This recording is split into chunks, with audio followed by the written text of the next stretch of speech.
On the day before my wedding, I discovered my fiancé had secretly changed our venue to impress his ex-girlfriend. 2 weeks later, as he stood confidently greeting guests at Rosewood Manor, I walked in with documents that would change everything. The look on Andrew's face when he realized what I'd done is something I'll never forget. The moment he understood that the venue he'd manipulated to impress another woman now legally belonged to me. Before we dive into this journey of betrayal and justice, I want to thank each of you for being here. If you find inspiration in stories about standing up for yourself when it matters most, consider subscribing. It's completely free and helps build our community of people who believe that integrity still matters. Now, let's begin. Andrew Miller and I had been together for 3 years before he proposed. We met at a charity fundraiser where his real estate development firm was being honored for historical preservation. Ironically, the very field I worked in professionally. He was charming, ambitious, and seemed to value the same things I did: history, architecture, and creating spaces that honored the past while serving the present. When we got engaged, finding the perfect venue became my passion project. As someone who restored historical buildings for a living, I had always dreamed of being married in a place with character and history. After weeks of searching, I found Rosewood Manor, a stunning 19th century estate with formal gardens that had fallen into disrepair. The owner, Eleanor Walsh, had inherited the property but lacked the funds to maintain it properly. I saw potential where others saw problems. During our first walkthrough, I could envision exactly how the space could be transformed. "This place has good bones," I told Andrew, running my fingers along the original woodwork. "With some restoration work and vision, it could be magical." Andrew seemed enthusiastic, especially when I mentioned that my firm might take on Rosewood as a professional project after our wedding. "You'd be investing in our future," I explained. "After we marry here, I could help restore it, and Eleanor would give us exclusive rights to host events." The business potential appealed to him, and we signed the initial booking agreement that day. Over the next 6 months, I poured my heart into Rosewood. I volunteered countless weekends to help restore the grand staircase, replant sections of the garden, and consult on structural improvements. My mother, Margaret, even hand-sewed custom draperies for the ballroom windows. My brother Robert spent 3 weekends repairing the fountain in the central garden. This venue had become more than just a wedding location. It was becoming part of our family story.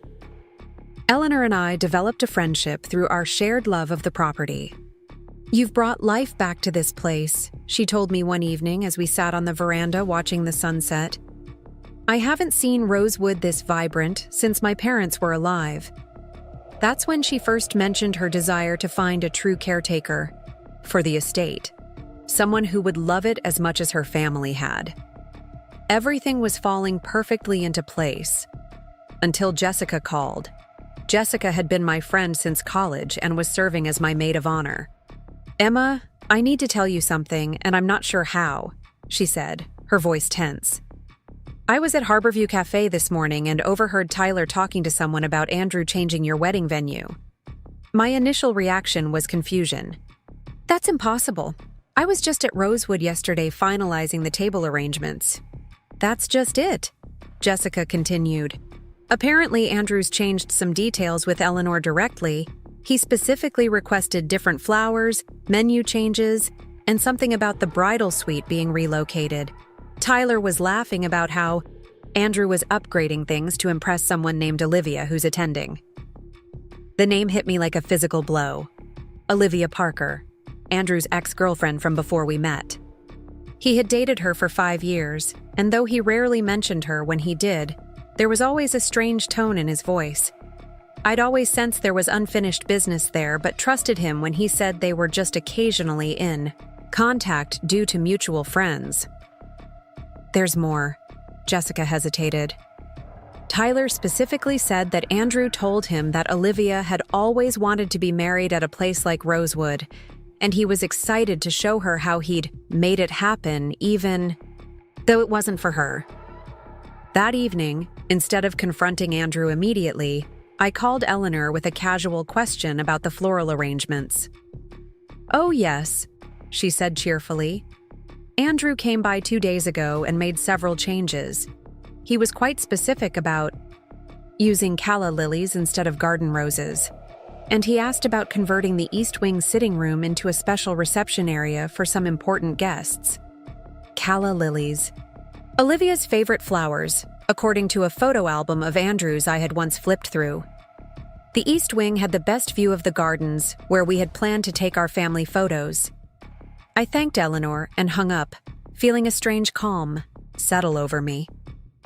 This wasn't just a minor wedding change. This was Andrew reshaping our day to fulfill another woman's dream. Our venue, the place I had poured my heart and professional expertise into, was being modified to impress his ex. That night, Andrew came home late from work drinks, smelling of expensive perfume that wasn't mine. When I asked casually how the wedding planning was going, he squeezed my shoulder and said, "Everything's handled, babe. You don't need to worry about a thing." The casual dismissal of my involvement in our wedding planning only confirmed what I was beginning to understand. I was not the main character in Andrew's story. Instead of crying or screaming, I spent the night reviewing our contract with Rosewood. As I suspected, Andrew had only signed the initial booking agreement, not the final contract. More importantly, I discovered something Eleanor had mentioned during one of our restoration sessions, but that I hadn't fully appreciated at the time. Rosewood Manor was actually owned through a complex trust arrangement, and Eleanor was looking to transfer ownership to ensure its preservation. The next morning, I called in sick to work and arranged to meet Eleanor for tea at Rosewood. With the clarity that comes from betrayal, I now had a plan forming, one that would require Eleanor's cooperation and my professional expertise. "I've been meaning to discuss something with you," I began, after we were settled with our tea in the morning room. "You've mentioned wanting to find a proper steward for Rosewood's legacy. I'd like to formally propose that my firm take on Rosewood as a preservation project, with me personally overseeing its restoration and future." Eleanor's eyes lit up. "That's exactly what I've been hoping for, but I didn't want to pressure you right before your wedding." "About the wedding," I said carefully. "I've recently learned some things about Andrew that concern me, particularly regarding his commitment to Rosewood's historical integrity." I explained the situation as professionally as I could, framing it as a matter of preservation ethics rather than personal betrayal. Eleanor listened intently, her expression darkening. "The trust that owns Rosewood has a specific provision," she finally said. "The property must be transferred to someone committed to its historical preservation, not its commercial exploitation. I've been hesitant to invoke this clause, but given what you've told me." For the next 3 hours, Eleanor and I reviewed the trust documents with the estate's lawyer, who she called immediately. By sunset, we had drafted a new ownership transfer agreement that would place Rosewood under the stewardship of my preservation firm, with me as the controlling partner. The timing was crucial. The transfer would be processed immediately, but would only be registered officially after a 14-day review period, which would end the day of my wedding. When I returned home that evening, Andrew was packing an overnight bag. "Last-minute bachelor party," he explained with a grin. "Tyler arranged everything. Don't wait up." "Have fun," I replied, my voice steady despite the anger simmering beneath. "Everything's handled here. You don't need to worry about a thing." The next 2 weeks passed in a blur of quiet activity. Publicly, I continued with wedding preparations, as planned. I attended my final dress fitting with Jessica and my mother, selected the cake, and confirmed arrangements with vendors. Meanwhile, I was also securing my professional and financial future. I transferred my personal savings to a new account, documented my contributions to the Rosewood restoration, and gathered evidence of Andrew's secret venue changes. 3 days before the wedding, I received confirmation that the ownership transfer had cleared the review period. Rosewood Manor now legally belonged to my preservation firm, with me as the principal owner. Eleanor would remain as a consultant and resident, but the estate's future was now in my hands. The day of the wedding arrived bright and clear. My mother helped me dress in our rented suite at the Bayshore Hotel, not at Rosewood as originally planned. "Are you sure about this?" she asked, concern etching her features as she fastened my grandmother's pearls around my neck. "More sure than I've ever been about anything," I replied, meeting her gaze in the mirror. The woman looking back wasn't the eager bride-to-be of a few weeks ago. She was someone stronger, clearer about her worth, and unwilling to compromise her future for someone who saw her as interchangeable. Jessica arrived with the updated documents in a cream-colored folder. "Everything's set," she confirmed. Preparing and narrating this story took us a lot of time, so if you are enjoying it, subscribe to our channel. It means a lot to us. Now back to the story. Robert's already at Rosewood keeping an eye on things. Eleanor's positioned in the library with the lawyer as you requested. The drive to Rosewood was silent, my thoughts focused on what needed to be done rather than what might have been. As we approached, I could see guests already being seated in the garden. Andrew stood near the entrance in his tuxedo, Tyler at his side, greeting arrivals with confident handshakes and that charismatic smile I had once found so captivating. From the car, I spotted her immediately. Olivia Parker, stunning in a pale blue dress that complemented the calla lily arrangements perfectly. She was speaking animatedly with Andrew, her hand lingering on his arm longer than any casual acquaintance would allow. His expression as he looked at her confirmed everything. This was a man still in love with someone else. I waited until most guests were seated before making my entrance. Not in my wedding gown, but in a crisp white business suit that projected confidence and authority. Jessica and Robert flanked me as I walked directly toward Andrew, whose smile faltered when he saw my attire. "Emma, what's going on? Why aren't you dressed?" he asked, eyes darting nervously between me and the assembled guests. "I thought it was time for some transparency," I replied, my voice carrying clearly in the sudden silence. "Before we proceed with this ceremony, there are some ownership changes that need to be acknowledged." I opened the folder and removed the first document. "This is the original contract for our wedding at Rosewood Manor, including my firm's agreement to undertake restoration work." I handed it to the event coordinator standing nearby. "And this," I continued, removing the second document, "is evidence of changes made to our wedding arrangements without my knowledge or consent. Changes specifically designed to recreate another woman's dream wedding rather than honor our relationship." Murmurs rippled through the crowd as Andrew's face drained of color. Olivia took a step back, her expression flickering between confusion and embarrassment. "Emma, this is ridiculous. We can discuss this privately," Andrew hissed, reaching for my arm. I stepped back smoothly. "There's nothing to discuss, but there is one final document you should be aware of." I withdrew the ownership transfer agreement from the folder. As of 3 days ago, Rosewood Manor is legally owned by my preservation firm. So while you were busy changing our wedding to impress your ex-girlfriend, I was changing the ownership papers. The silence that followed was absolute. Andrew stared at the document, then at me, comprehension slowly dawning in his eyes. "You can't be serious," he finally managed. "Actually, I've never been more serious about anything," I replied. "Eleanor and I have been working on this transfer for months. Your decision to use our wedding as a showcase for Olivia simply accelerated our timeline." Andrew's facade finally cracked. "You've ruined everything. Do you have any idea how important this day was? How many people I needed to impress?" "I do," I nodded, keeping my voice level. "Just not the same people you were trying to impress." "Eleanor?" I called. Eleanor stepped forward from where she had been waiting near the house entrance. "The papers are all in order, Emma. Rosewood's future is secure." Turning back to the assembled guests, I addressed them directly. I apologize for any inconvenience. There will be no wedding today. However, you're all welcome to stay and enjoy the reception that has been prepared. Consider it a celebration of new beginnings rather than a wedding." As I walked away, head held high, I heard the mixture of shocked whispers and supportive comments. Robert squeezed my shoulder as we headed toward the house, while Jessica gathered my personal items from what would have been the bridal suite. Andrew attempted to follow, but was stopped by the security team I had hired for the day. "This is my wedding," he shouted.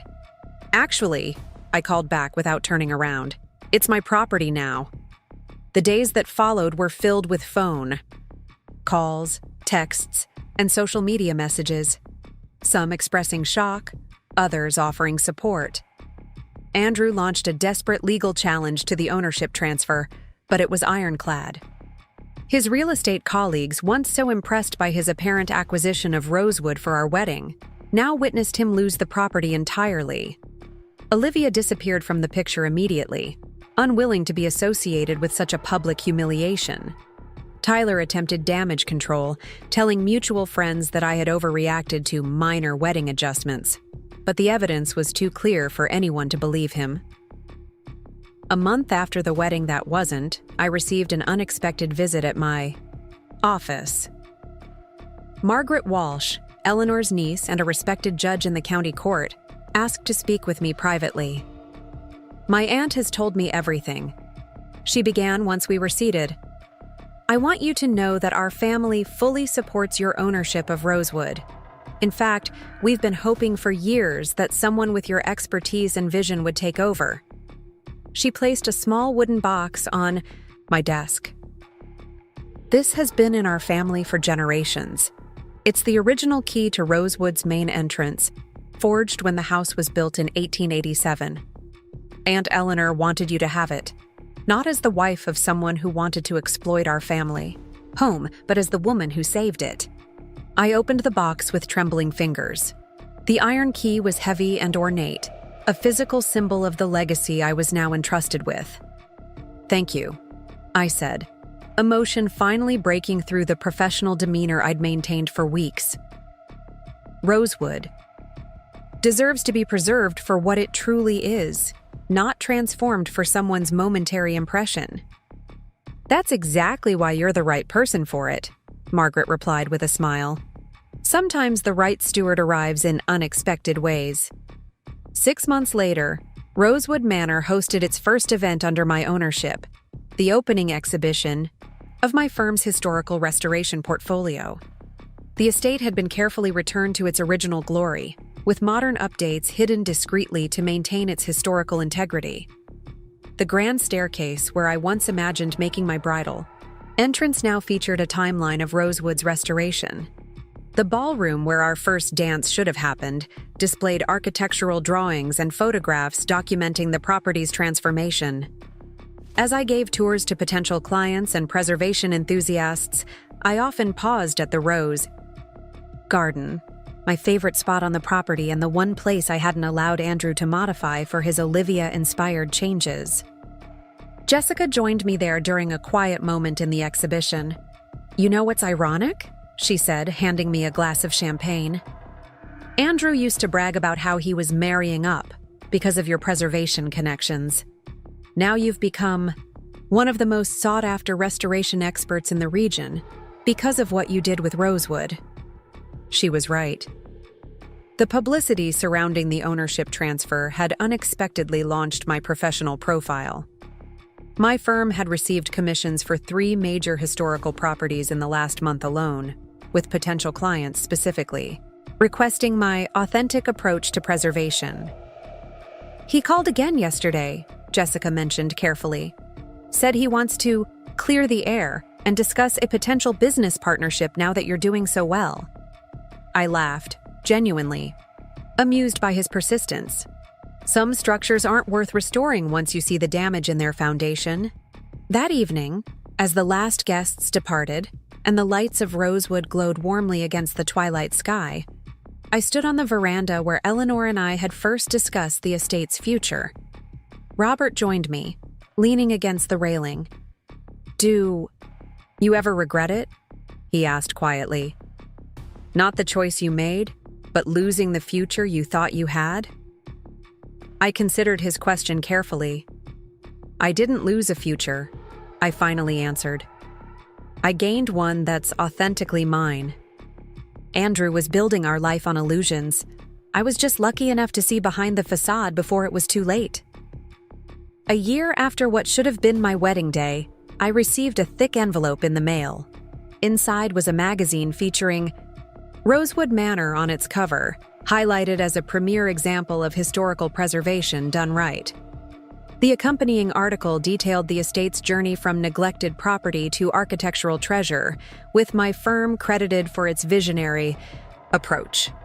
What the article didn't mention, couldn't know, was how close Rosewood had come to being just another backdrop for someone else's ego. Instead, it had become the foundation of my independent future, a testament to choosing authenticity over illusion. I sometimes think about what might have happened if Jessica hadn't overheard that conversation at Harborview Cafe, or if I hadn't volunteered those weekends to restore Rosewood's original features. Small choices that ultimately revealed the truth about Andrew, about Rosewood, and about what I truly valued. The man who thought he could use our wedding venue to impress his ex-girlfriend never anticipated that his deception would lead to losing both his bride and the property he'd tried to manipulate. In trying to create the perfect setting for someone else's dream, he unknowingly set the stage for my own. Sometimes justice doesn't look like what we expect. Sometimes it looks like a woman in a business suit instead of a wedding gown, holding property documents instead of a bouquet, choosing her own future rather than one designed to please someone else. If you're facing a crossroads where someone else is rewriting your story, remember this. You always have the power to change the narrative. The deed to your life belongs to you alone. Make sure your name is the one on the ownership papers. If this story resonated with you, please hit that subscribe button and share your thoughts in the comments below. Remember, every ending is just the beginning of a better story, one where you hold the pen. To say my professional life flourished after acquiring Rosewood Manor would be an understatement. What began as a personal victory transformed into a career-defining moment that established me as one of the leading voices in historical preservation. My story had spread through industry channels, not as gossip about a wedding gone wrong, but as an inspiring case study of rescuing an architectural treasure from potential misuse. 2 months after the non-wedding, my preservation firm secured a major grant to complete Rosewood's restoration. The funding committee specifically cited my demonstrated commitment to historical integrity as a deciding factor. I couldn't help but appreciate the irony. Andrew's attempt to modify our wedding venue for another woman had ultimately provided me with indisputable evidence of my dedication to preservation principles. The morning the grant was announced, I arrived at Rosewood early.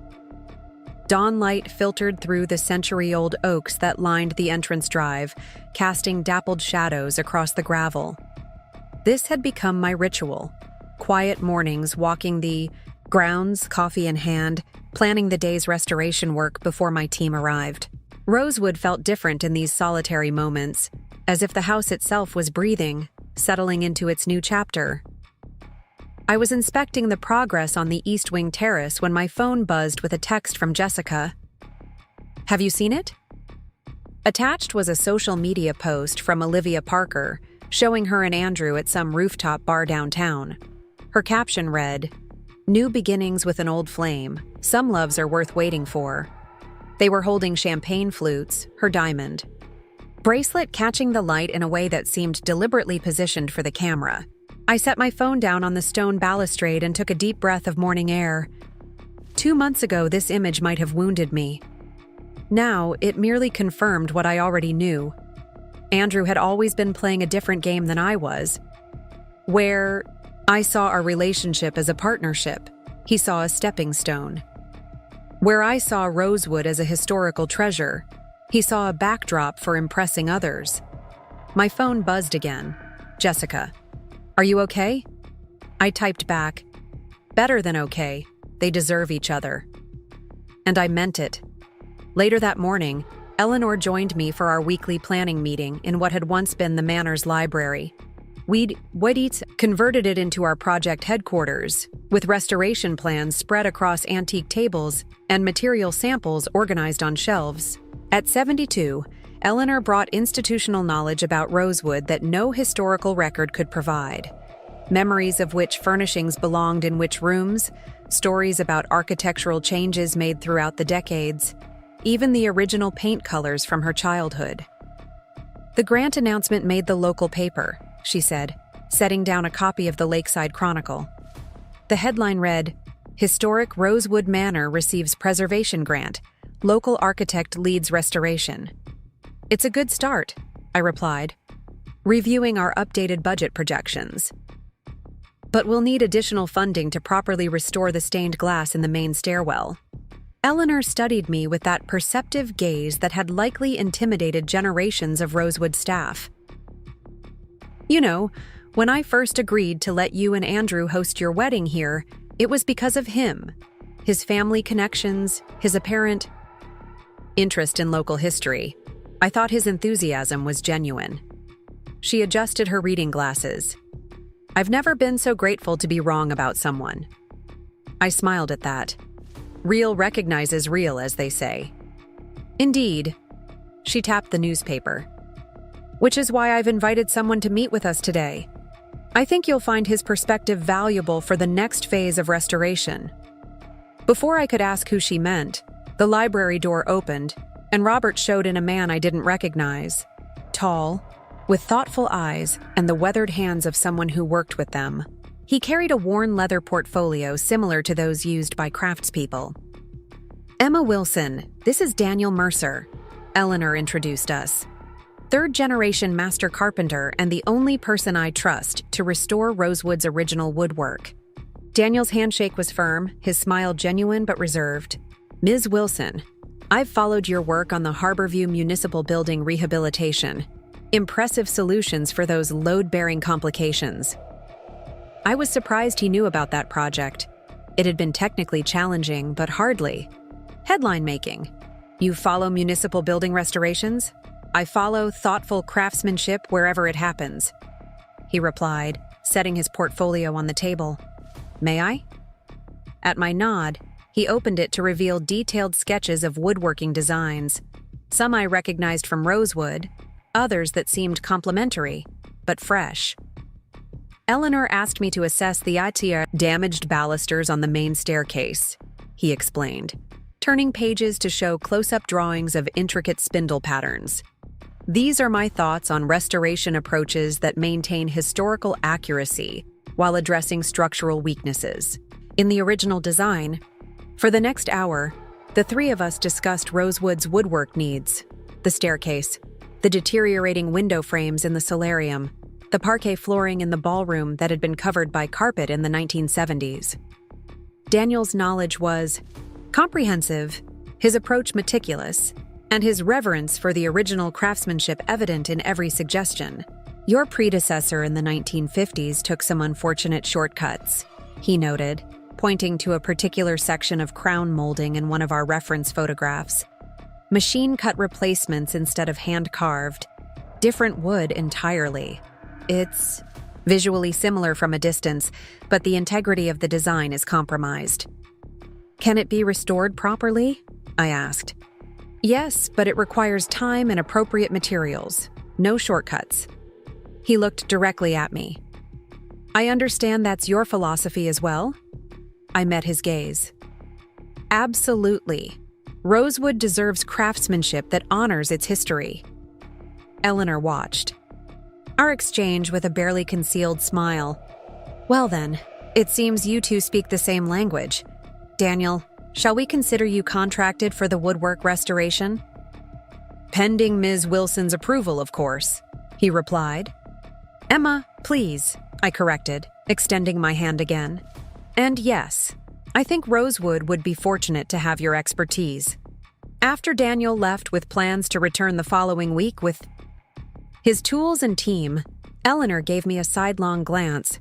"He's single, you know," I laughed, shaking my head. Eleanor, I'm hardly looking for another relationship right now." "Of course not," she agreed too quickly. "I merely mention it as a point of professional information. Like knowing a particular craftsman specializes in Victorian-era balusters." "I'll file that under useful professional details then," I replied dryly. The next few weeks established a new rhythm. Days were filled with contractors, preservation specialists, and the careful documentation of every original element of Rosewood before restoration began. I moved into the caretaker's cottage on the property, a practical decision that allowed me to oversee work from early morning until evening, though friends suggested I was hiding from the social fallout of my canceled wedding. They weren't entirely wrong. Lakeside wasn't a large city, and stories traveled quickly.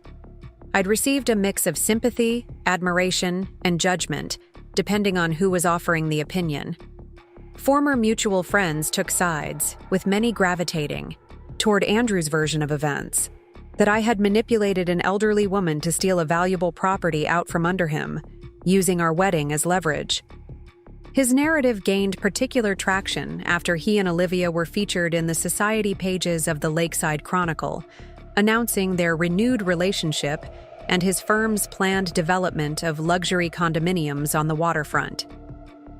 The Hawaii article portrayed Andrew as the visionary developer bringing new economic vitality to Lakeside, with Olivia as his stylish partner in both business and life. The morning after that article appeared, I arrived at Rosewood to find Daniel already at work on the main staircase, carefully removing damaged balusters for pattern making. "You're here early," I observed, setting down an extra coffee I'd brought from town. "Best light for detailed work," he replied, accepting the coffee with a nod of thanks. Also, there was an interesting article in yesterday's paper that seemed to warrant a show of solidarity. I tensed. "You saw that." "Hard to miss." He set down his tools and faced me directly. "For what it's worth, anyone who knows anything about preservation work can see what's really happening here. His vision versus yours is evident in the outcomes. Luxury condos that will price out locals versus saving a community landmark." His straightforward support, offered without prying into personal details, was unexpectedly comforting. "Thank you. Though I suspect the condo development will generate more economic excitement than our careful cataloging of original window latches." Daniel smiled at that, the expression transforming his usually serious face. But their condos will look dated in a decade, while our window latches will still be functioning perfectly in another century." "Our window latches?" I raised an eyebrow. "Figure of speech," he said, returning to his work. "Professional solidarity." 3 months into the restoration, Rosewood began to show remarkable progress. The formal gardens had been restored according to Eleanor's childhood memories and photographs from the 1940s. The exterior stonework had been carefully cleaned and repointed where necessary. Inside, original wallpapers were being meticulously recreated based on fragments found during demolition. My preservation firm had expanded, hiring 2 additional architects and an archival researcher. What had begun as my personal project was evolving into a showcase for how historical properties could be properly restored while remaining functional for modern use. It was around this time that I received an unexpected email from Tyler Johnson, Andrew's best friend and would have been best man at our wedding. The subject line read simply, "Meeting request, important." Tyler had been vocal in his criticism of my actions, publicly supporting Andrew's narrative about me manipulating Eleanor. His request to meet was surprising enough that curiosity won out over caution. I suggested the neutral territory of Central Park, a public space where our conversation wouldn't be overheard, but also wouldn't be entirely private. He was waiting on a bench near the duck pond when I arrived, looking significantly less polished than I remembered. The confident swagger that had always mirrored Andrew's was noticeably absent. "Thanks for coming," he said, shifting uncomfortably as I sat beside him. "I wasn't sure you would." "What's this about, Tyler?" I kept my tone professional. Not hostile, but not friendly either. He stared at the pond for a long moment before speaking. "I owe you an apology. A significant one." This was unexpected. Tyler had been Andrew's loyal defender since childhood, according to the stories I'd heard. "I'm listening." "The things I said about you after the wedding, about you manipulating Eleanor, about you being vindictive, they weren't true, and I knew it." He ran a hand through his hair, a nervous gesture I'd never seen from him before. "Andrew asked me to help control the narrative, and I did. I've always had his back, since we were kids." "Why are you telling me this now?" Tyler pulled an envelope from his jacket and handed it to me. "Because of these. They're plans for Rosewood that Andrew had drawn up months before your wedding. While you were restoring the place for your ceremony, he was already planning to convert it into luxury apartments after acquiring ownership." I opened the envelope with steady hands, though my heart was racing. Inside were architectural drawings labeled Rosewood Luxury Residences, dated 4 months before our planned wedding.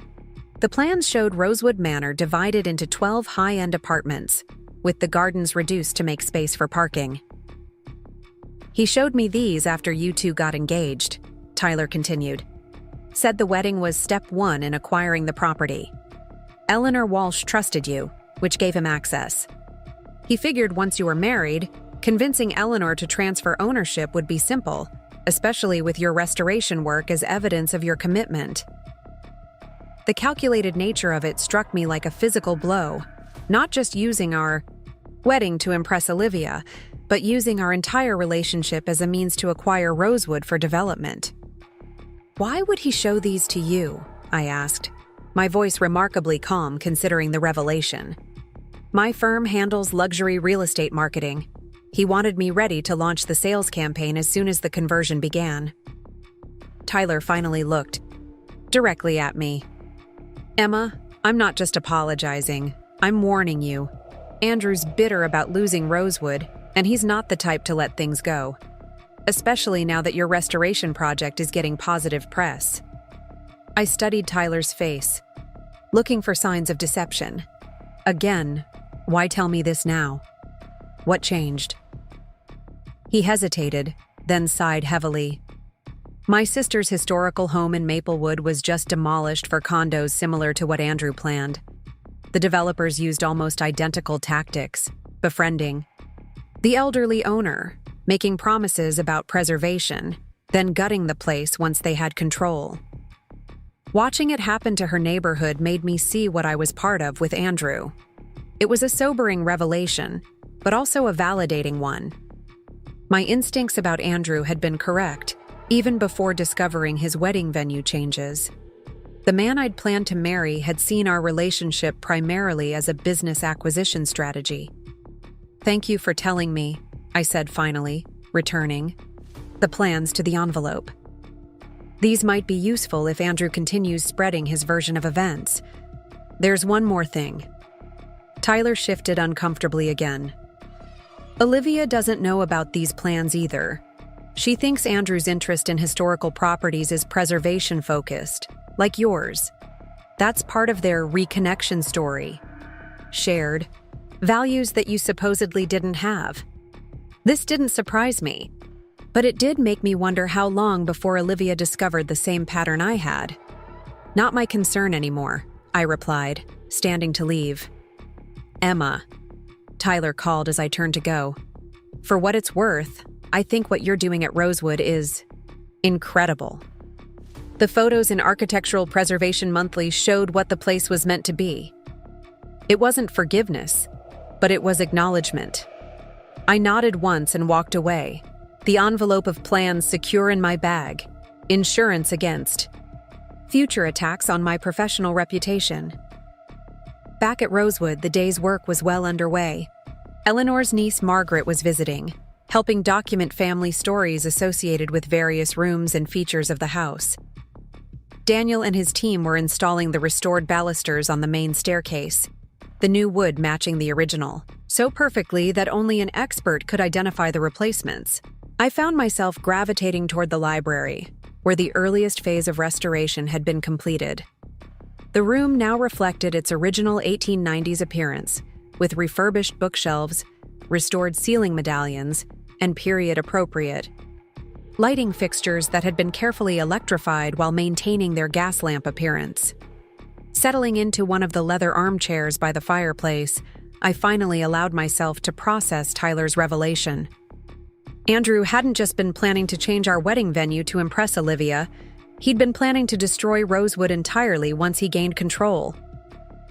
The relationship I had invested 3 years in had been, at least in part, a calculated business strategy. I was still sitting there, turning these thoughts over, when Daniel found me an hour later. "Everything all right?" he asked, remaining in the doorway as if uncertain whether to enter. "You missed the reveal of the completed staircase balusters." "I'm sorry," I said, straightening in the chair. "I had an unexpected meeting in town that gave me some things to think about." Daniel nodded, respecting my vague explanation. "The staircase will still be there when you're ready. No rush." As he turned to leave, I made a spontaneous decision. "Daniel, wait. Would you mind giving me your professional opinion on something?" He entered the library fully then, his curiosity evident. "Of course." I removed the plans from my bag and spread them on the library table. "What do you make of these as a restoration approach?" He studied the drawings carefully, his expression darkening as he understood what he was seeing. "This isn't restoration. This is gutting a historical structure for profit." He looked up at me. "Where did these come from?" "They're the alternative future that Rosewood narrowly avoided," I said quietly. "The real reason I ended up owning this place." Understanding dawned in his eyes. "Your ex-fiancé." Yes. Apparently, I was just the convenient preservation expert whose credentials and relationship with Eleanor would help him acquire the property. Daniel's jaw tightened as he looked back at the plans. The craftsmanship that went into this house, the materials that can't even be sourced anymore, all of it would have been destroyed for generic luxury units. That was the plan. He carefully rolled the plans and returned them to the envelope. "Then Rosewood is fortunate that you discovered his intentions, whatever the circumstances." He hesitated, then added, "And so am I. This project has allowed me to practice my craft at a level few modern projects permit." The simple sincerity of his statement cut through my swirling emotions. Here was someone who understood exactly what had been at stake with Rosewood, not just my personal relationship, but a piece of architectural history that deserved protection. "Thank you," I said, meaning it deeply. "Would you show me the staircase now? I'd like to see your team's work." The completed section of staircase was truly remarkable. The new balusters blended seamlessly with the originals. The wood grain matched perfectly. The intricate carvings restored with painstaking attention to detail. Running my hand along the banister, I could feel the subtle variations that indicated hand craftsmanship rather than machine production. "It's beautiful," I told Daniel and his team, who stood nearby watching for my reaction. "This is exactly what Rosewood deserves." That evening, after everyone had left for the day, I walked through the quiet halls of Rosewood with a renewed sense of purpose. Tyler's revelation had been painful but clarifying. The path that had led me here, from excited bride planning, a wedding to property owner directing a major restoration, suddenly felt less like a series of reactions and more like destiny. 6 months after what should have been my wedding day, Rosewood Manor hosted its first public event since coming under my ownership. The local historical society had requested a tour and lecture about our restoration process, and I had agreed, seeing it as an opportunity to begin shifting Rosewood's identity from wedding venue where that dramatic breakup happened to significant historical property being properly preserved. The event drew an unexpected crowd, not just historical, society members but local residents, preservation enthusiasts from neighboring towns, and even a few architecture students from the state university. As I led the tour through the partially restored rooms, explaining our research-based approach and commitment to historical accuracy, I could feel the narrative about Rosewood changing. The previous century of alterations had obscured much of Rosewood's original character, I explained as the group gathered in the main parlor. Our approach has been to carefully peel back those layers, documenting each era while working toward revealing and restoring the initial design intent. "The craftsmanship is remarkable," commented one of the university professors, "particularly the restored woodwork. Who's handling that aspect?" "Daniel Mercer's team," I replied, gesturing to where Daniel stood quietly at the back of the group. "Their work on the main staircase has set the standard for all our restoration efforts." Daniel acknowledged the comment with a modest nod, uncomfortable with the attention but clearly pleased by the recognition of his team's craftsmanship. As the tour continued, I noticed a familiar figure slip into the back of the group, Olivia. Parker, dressed impeccably as always, observing everything with careful attention. Her presence was surprising but not alarming. After all, this was a public event, and Rosewood was now intentionally positioning itself as an educational resource for the community. After the formal presentation concluded and attendees broke into smaller conversations while enjoying refreshments in the garden, Olivia approached me directly. "Impressive work," she said, gesturing to the house behind us. "The restoration is much more substantial than I expected." "Thank you," I replied neutrally, unsure of her purpose in attending or in speaking with me. She seemed to sense my wariness. "I'm not here on Andrew's behalf, if that's what you're wondering. Quite the opposite, actually." She glanced around to ensure we weren't overheard. "I recently discovered some of his development plans that conflict with what he's told me about. His preservation interests." I didn't need to feign surprise. Her directness was unexpected. That must have been disappointing. Illuminating is the word I'd use. Her perfectly manicured nails tapped against her water glass. "It seems we have something in common. We both fell for the version of Andrew Miller that he crafted specifically for each of us." I considered my response carefully.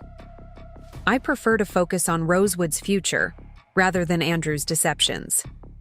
The property speaks for itself. It certainly does. She surveyed the gardens, the restored facade, the carefully preserved original windows. "You've created something authentic here. That's rare." She handed me a business card. "I curate exhibits for the Lakeside Art Museum. When your restoration reaches an appropriate milestone, I'd be interested in discussing a potential exhibition on the architectural history of Rosewood and similar properties in the region." The offer was professional and unexpectedly genuine. Whatever I might think of Olivia personally, her position at the museum was respected, and such an exhibition would further validate Rosewood's historical significance. "I'll keep that in mind," I said, accepting the card. "We're planning a formal reopening next spring, once the major structural work is complete." "Perfect timing." She offered a small, knowing smile. "For what it's worth, I think you made the right choice, both about the wedding and about Rosewood. Some historical treasures shouldn't be carved into condominiums."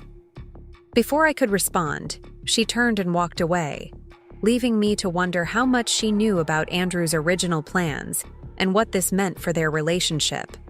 Not my concern anymore, I reminded myself, but interesting nonetheless. The Historical Society event marked a turning point for Rosewood and for me personally. Local media coverage focused on the restoration rather than the property's connection to my canceled wedding. Inquiries began coming in from other historical sites interested in our methodology. My firm received consultation requests from property owners inspired by what we were achieving at Rosewood. One morning, as Daniel and I reviewed plans for the solarium restoration, Eleanor joined us with a stack of mail. "Invitations," she explained, sorting through the envelopes. Now that Rosewood is becoming known for its historical significance rather than as a wedding venue, we're receiving requests to host educational events. Among the letters was a formal invitation from the Governor's Historical Preservation Committee, asking to hold their annual award ceremony at Rosewood once restoration reached an appropriate stage. They've also nominated Rosewood for this year's Excellence in Preservation Award, Eleanor added, clearly pleased by the recognition. That's a significant honor, I noted, scanning the letter. Though we're at least 4 months from having the main floor fully restored for such an event. I've taken the liberty of drafting a response suggesting next spring, Eleanor replied with a slight smile. I assumed you'd want to accept. Of course. I returned her smile, appreciating as always her ability to anticipate next steps. This is exactly the type of recognition Rosewood deserves. And it's preservationist, Daniel added quietly, returning his attention to the solarium plans. That afternoon, as I was photographing original hardware removed from the library windows for cataloging, my phone rang with a number I didn't recognize. Assuming it was a potential client, I answered professionally. Emma Wilson, Wilson Preservation. Ms. Wilson. The male voice was unfamiliar. This is Richard Harrington from Lakeside Development Corporation.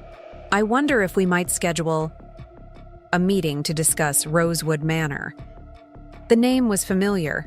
Lakeside Development was one of the largest property development companies in the region, known for high-end commercial projects. What aspect of Rosewood interests Lakeside Development? I asked cautiously. We're interested in discussing acquisition options, he replied smoothly. Our research suggests the property has significant development potential that isn't being realized under its current use. We're prepared to make a very generous offer. The timing was suspicious, coming just as Rosewood was gaining recognition for its historical significance rather than its development potential. I appreciate your interest, Mr. Harrington, but Rosewood isn't for sale. Its current use as a preserved historical property is precisely what gives it value.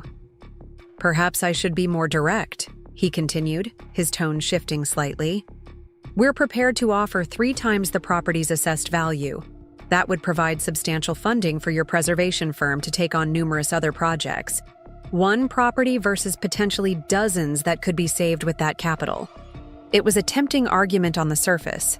The preservation field was chronically underfunded, and such resources could indeed help save other endangered properties. But the suggestion that Rosewood's value was primarily monetary rather than historical was fundamentally flawed. Again, I appreciate the interest, but my answer remains the same. Rosewood's historical significance makes it irreplaceable, regardless of financial considerations. There was a pause before he responded. I see. Well, should you reconsider, our offer will remain open for 30 days. After that, we'll be pursuing other opportunities in the area. I wish you luck with those other opportunities, I replied, politely before ending the call. Daniel, who had been working nearby and couldn't help overhearing my side of the conversation, looked up from the window frame he was examining. Development company? Yes. Offering 3 times Rosewood's assessed value. He whistled softly. That's substantial, though not surprising given the location and acreage. It doesn't matter what they offer, I said firmly. Rosewood isn't a commodity to be sold to the highest bidder. That's the whole point of what we're doing here. Daniel studied me for a moment, his expression thoughtful. You know, when I first heard about this project, about how you acquired Rosewood, I wondered if it was primarily about blocking your ex-fiancé, or if you genuinely cared about the preservation. I think I just got my answer. Was there really any doubt? I asked, surprised by his admission. Not anymore. He returned to his work, a small smile playing at the corner of his mouth. For what it's worth, I think Eleanor made the right choice in who to entrust Rosewood to. Not everyone would turn down that kind of offer. Later that evening, as I was reviewing the day's documentation in the library, Eleanor found me. Daniel mentioned you received an acquisition offer today, she said, settling into one of the armchairs across from me. News travels fast, I observed. Yes, Lakeside Development. Very generous financially, but completely wrong for Rosewood. Eleanor nodded, seemingly unsurprised. They contacted me 3 weeks ago with a similar offer. I directed them to you as the legal owner. This was unexpected. You didn't mention it. I wanted to see what would happen when they approached you directly, she admitted. Whether the financial temptation might change your perspective on Rosewood. You were testing me, I realized, not sure whether to be amused or offended. Confirming what I already believed, she corrected gently. When I transferred Rosewood to your firm, I did so with complete confidence in your commitment to preservation. But others, particularly my family, have questioned whether emotional circumstances might have colored my judgment. Now I have concrete evidence that your principles extend beyond your personal history with Andrew. It was a fair point. The circumstances of my acquisition of Rosewood had been unusual enough to raise legitimate questions about my motives. I hope your family is reassured. They will be, Eleanor smiled. Though Margaret was already convinced, she's quite taken with what you've accomplished here. A week later, I received another call, this time from Andrew himself. Seeing his name on my phone screen after nearly 7 months of no contact was jarring. My finger hovered over the decline button, but curiosity won out. Hello, Andrew. Emma. His voice had that familiar, smooth quality that once made my heart rate increase. Now it just put me on alert. You're a difficult woman to reach these... Chase, I've been busy, I replied neutrally. What can I do for you? I think the question is what we can do for each other. He paused, likely for dramatic effect. I understand Lakeside Development approached you about Rosewood. So that was the connection. They did. What you may not know is that I've recently joined their board of directors. The offer came through my recommendation. This explained the timing and the approach. Congratulations on your new position. However, my answer remains the same. Rosewood isn't for sale. He sighed, the sound deliberately exaggerated. Emma, I'm trying to offer an elegant solution here. The financial package would more than compensate your firm and provide funding for numerous other preservation projects. We both get what we want. You get preservation capital, I get the property my company has been interested in all along. The casual admission of his original intentions was breathtaking in its arrogance. So you're confirming that our entire relationship was a strategy to acquire Rosewood for development? Don't be dramatic, he replied dismissively. Our relationship was real. Rosewood was simply a fortunate alignment of personal and professional interests. It would have been a win-win situation. Except for Rosewood itself, which would have been destroyed. Reimagined, he corrected. Just as it could be now, with appropriate compensation to all parties involved. The answer is still no, Andrew. Rosewood's historical significance isn't for sale at any price. There was a long pause before he spoke again, his tone noticeably cooler. I had hoped we could resolve this amicably as professionals. It seems I was mistaken. It seems you were mistaken about many things, I replied evenly. Goodbye, Andrew. After ending the call, I sat in the caretaker's cottage for a long time, processing the interaction. Andrew's transparent attempt to use our past relationship to facilitate a business deal was both insulting and validating. The man I had nearly married really did view everything, relationships, historical properties, even his own hometown, as commodities to be leveraged for profit. The following morning, I mentioned the call to Eleanor during our daily meeting.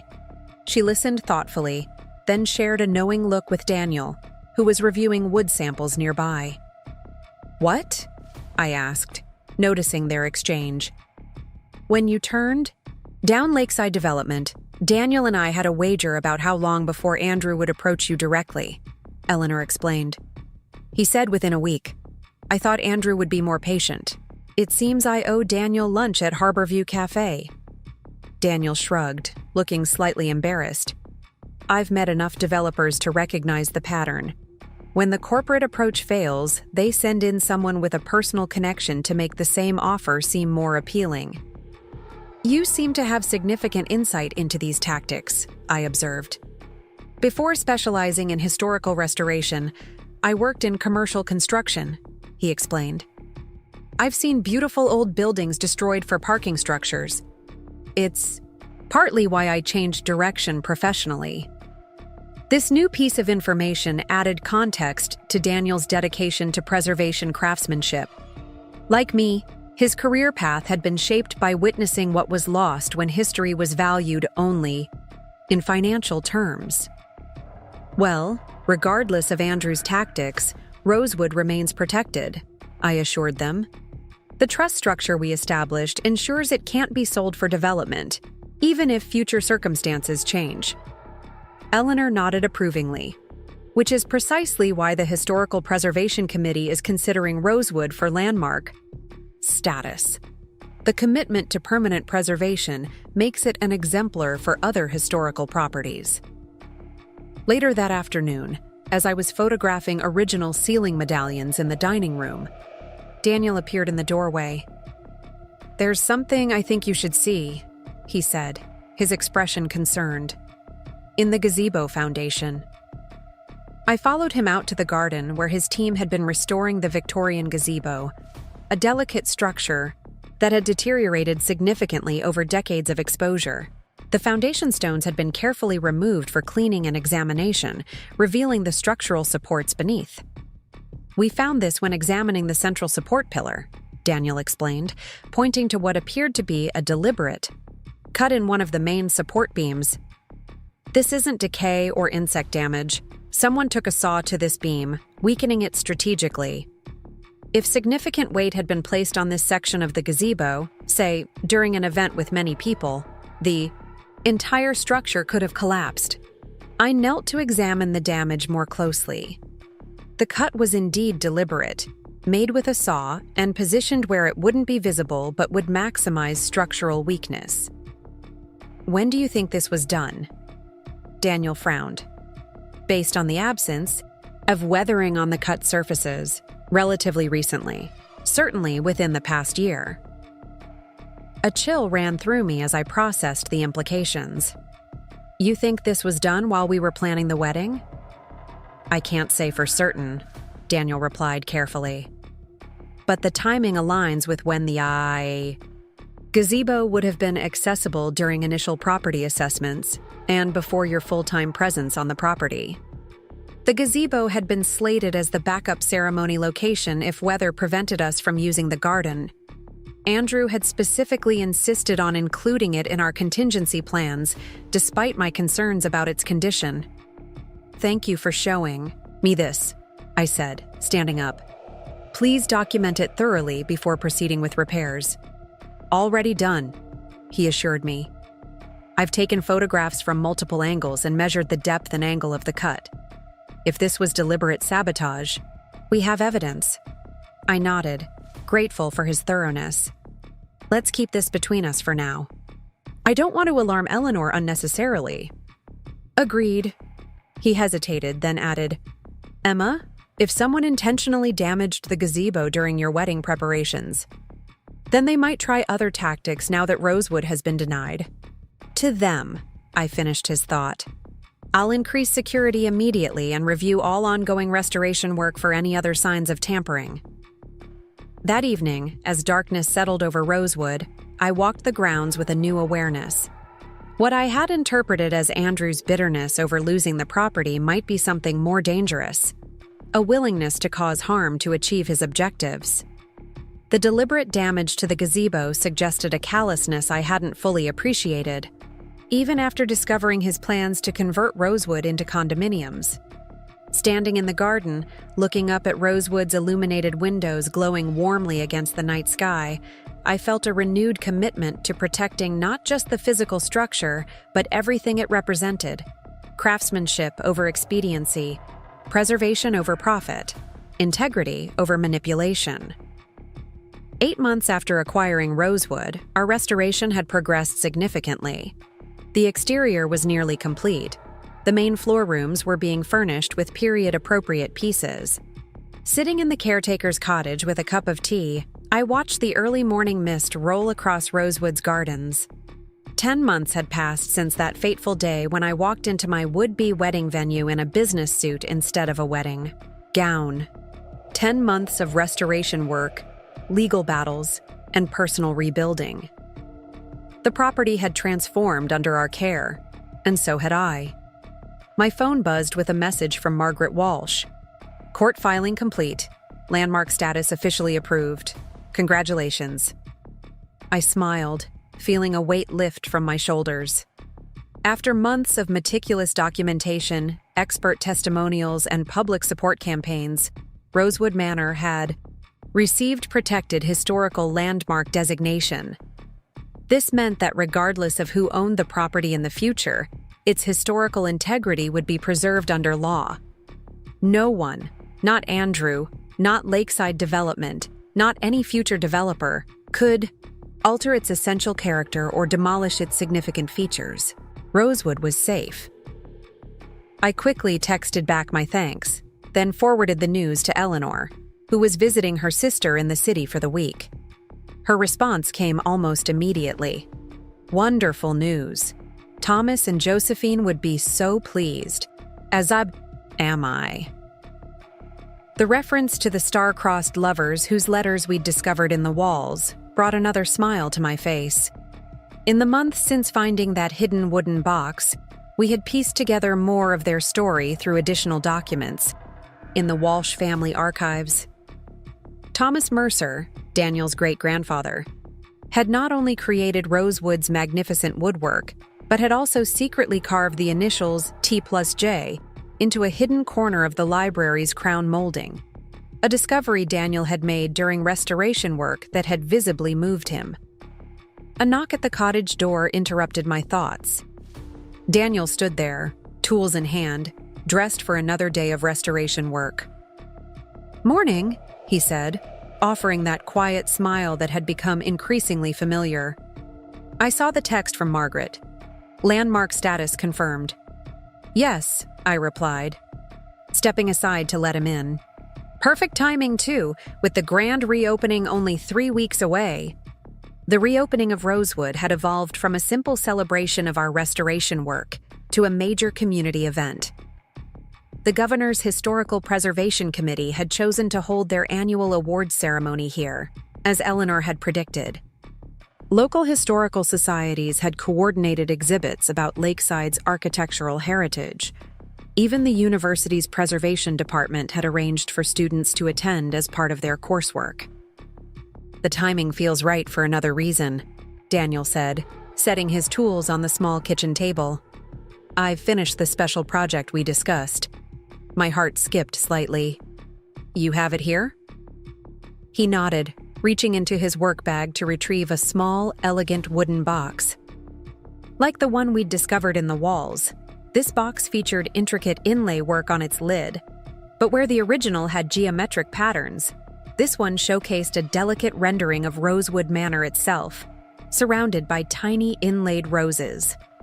"Daniel," I breathed, taking the box carefully. "This is exquisite." "Open it," he encouraged quietly. Inside, nestled in velvet, lay a key. Not a modern key, but an ornate antique iron one, similar to the original Rosewood key that Eleanor had given me months ago. But this one was different, newly forged yet designed to match the historical aesthetic perfectly. "Is this?" "For the East Wing restoration," he confirmed. "You said you wanted something special for the opening ceremony. A symbolic key that would represent the completed restoration. I modeled it after the original but added these details." He pointed to subtle design elements worked into the key's bow. The letter R for Rosewood, surrounded by tiny carved roses and oak leaves, symbols of the property's natural features. I was genuinely touched by the thoughtfulness of the gift and the craftsmanship it represented. "It's perfect, Daniel. Exactly what I had in mind, but better." He looked pleased but characteristically modest about his work. I thought it captured what we've been trying to do here, honoring the original design while creating something that will endure for the future. The phrase struck me as applying to more than just the key.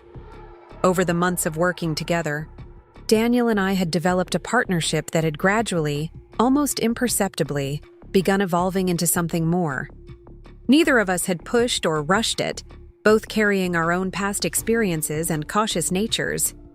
But the mutual respect and shared vision that had begun with Rosewood's restoration had deepened into genuine connection. "Coffee?" I offered, gesturing toward the kitchen. I was just about to make some before heading to the main house. "I'd like that," he replied, following me into the small kitchen space. As I prepared the coffee, I updated him on the final preparations for the tea reopening. "The exhibition spaces are nearly ready. Jessica's coming tomorrow to help finalize the historical displays. The last of the furniture is being delivered today for the formal parlor. And Eleanor's niece is coordinating with the caterers for the ceremony." Daniel leaned against the counter, listening attentively. "And the Historical Society's oral history project?" "Recording equipment is set up in the library. Eleanor's agreed to be the first interview subject when she returns tomorrow." I handed him a mug of coffee. "Actually, they've asked if you would be interviewed as well, given your family connection to the original construction." He looked surprised. "I'm not much for being recorded." "I know," I smiled, well acquainted with his preference for letting his craftsmanship speak for itself, but thinking of future generations who might want to understand Rosewood's story, both its original creation and its restoration. Your perspective would be invaluable. He considered this as we moved to sit at the small table. "When you put it that way, I suppose I could manage it. For Rosewood's historical record." Our quiet morning coffee was interrupted by my phone ringing, Jessica calling with an unexpected update. "Emma, I just got a call from Tyler. Apparently Andrew's back in town and he's not happy about the landmark designation announcement." My peaceful mood dimmed slightly. "What's he saying now? The legal challenges have all been dismissed." "That's just it. He's not pursuing legal channels anymore. Tyler says he's been drinking heavily and making vague threats about how no one takes what's his and there are other ways to handle things. Tyler's concerned enough that he felt he should warn us." I glanced at Daniel, who could obviously hear my side of the conversation and looked concerned. "Did Tyler have any specific information about what Andrew might be planning?" "Nothing concrete. Just that Andrew's been particularly fixated on the reopening ceremony. Tyler thinks he might be planning to disrupt it somehow, create a scene that would embarrass you publicly." After thanking Jessica for the warning and promising to take precautions, I filled Daniel in on the complete conversation. His expression grew serious as he absorbed the information. "We should increase security for the reopening," he suggested. "And perhaps alert Margaret about these threats, vague as they are." I nodded in agreement. "I'll call her right away. And we should probably do a complete security check of the property. If he's as angry as Tyler suggests, I wouldn't put it past him to try something more damaging than just creating a public scene." Daniel's brow furrowed with concern.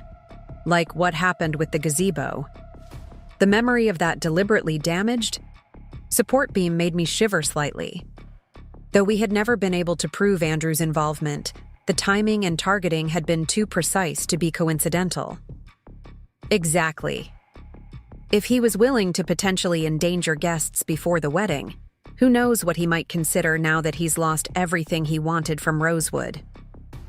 We spent the morning conducting a thorough security assessment of the property, checking vulnerable areas and reinforcing access controls. Margaret arranged for additional security personnel for the reopening event and contacted the local police department to alert them to the potential for disruption. The catering company and event staff were given Andrew's photograph with instructions to notify security immediately if he appeared. As these precautions fell into place, I tried not to let Andrew's threats overshadow what should be a triumphant moment for Rosewood. We had worked too hard and accomplished too much to allow his bitterness to taint the celebration.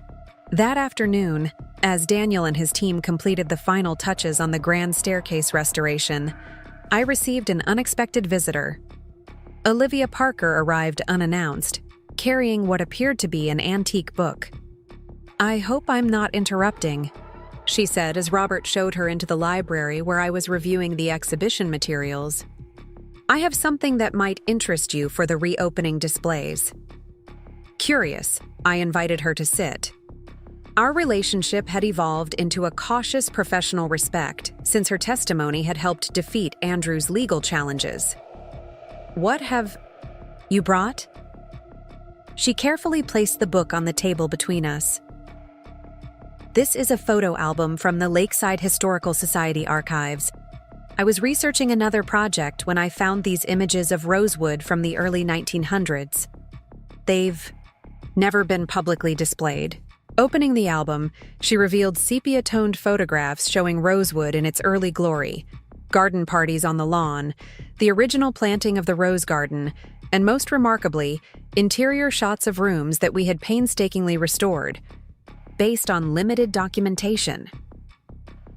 "These are extraordinary," I said, carefully turning the delicate pages. "We had no interior photographs from this period. These will confirm whether our restoration choices were historically accurate." Olivia nodded, seeming pleased by my reaction. "That's what I thought. Notice this one particularly." She pointed to a photograph of the main parlor showing an elaborate wall treatment we had debated during restoration. "Your instinct about the original wallpaper pattern appears to have been correct." It was a generous acknowledgement from someone who had once been positioned as my rival. "Thank you for bringing these. They'll be invaluable for the historical record." She hesitated, then added, "There's something else you should know. I've heard from mutual acquaintances that Andrew's increasingly fixated on Rosewood, and on you personally. His professional reputation has suffered since the failed legal challenges, and he seems to blame you entirely." This aligned with what Tyler had told Jessica. "We've heard similar warnings. We're increasing security for the reopening." "Good." She closed the photo album carefully. "I'm not here to defend him. We're no longer together, as you may have heard. But I know how he thinks, and he doesn't handle public defeat well. Be cautious, especially around the property itself."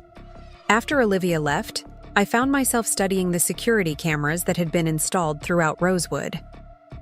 The need for such measures seemed at odds with the property's peaceful history, yet another element of modern reality intersecting with historical preservation.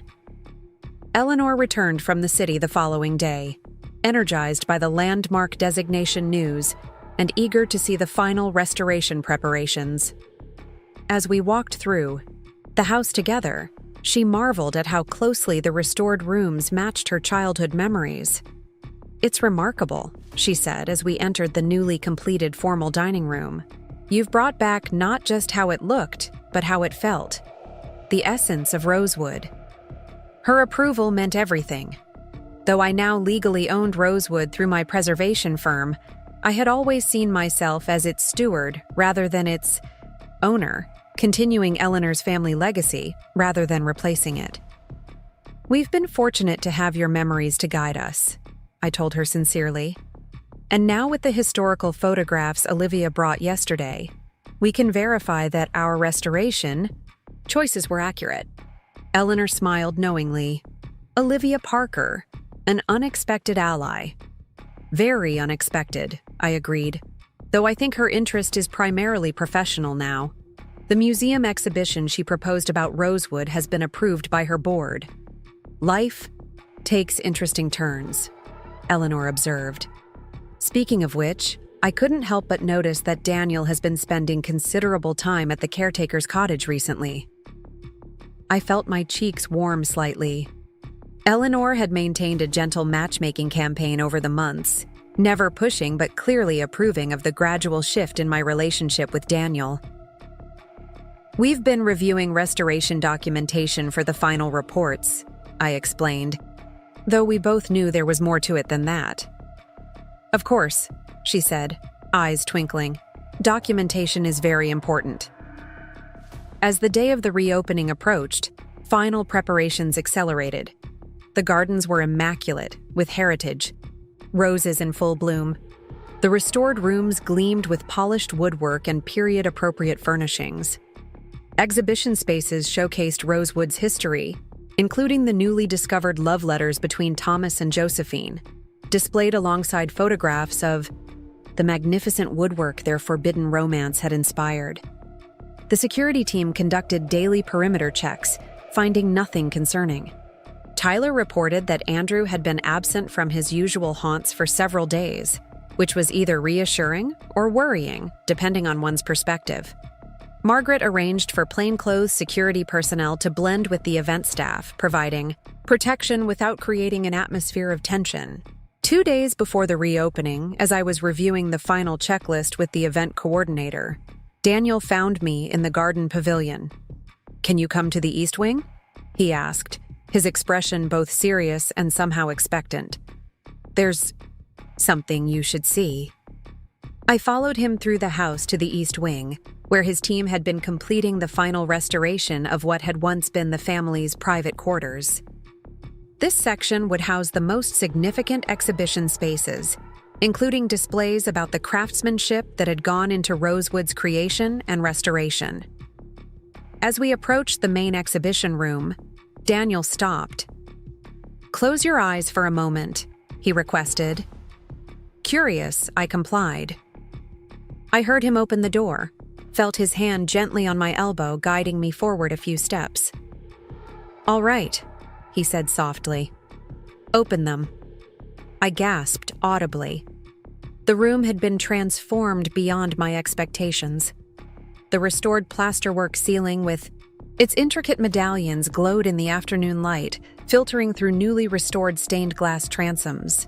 The original hardwood floors gleamed with a patina that only age and proper care could produce. But what truly took my breath away was the central display, a magnificent scale model of Rosewood Manor, carved entirely in wood with incredible detail, showing the house and grounds as they had appeared when first completed in the 1890s. "Daniel?" I breathed, moving closer to examine the exquisite craftsmanship. "When did you do this? How?" "I've been working on it evenings for the past 3 months," he admitted, watching my reaction with evident satisfaction, using the original architectural drawings and the historical photographs. I thought it would make a fitting centerpiece for the exhibition, showing Rosewood as it was and as it is again now. The model was extraordinary.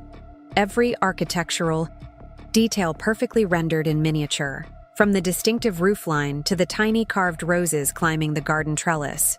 It was both a remarkable artistic achievement and a testament to Daniel's dedication to Rosewood's restoration.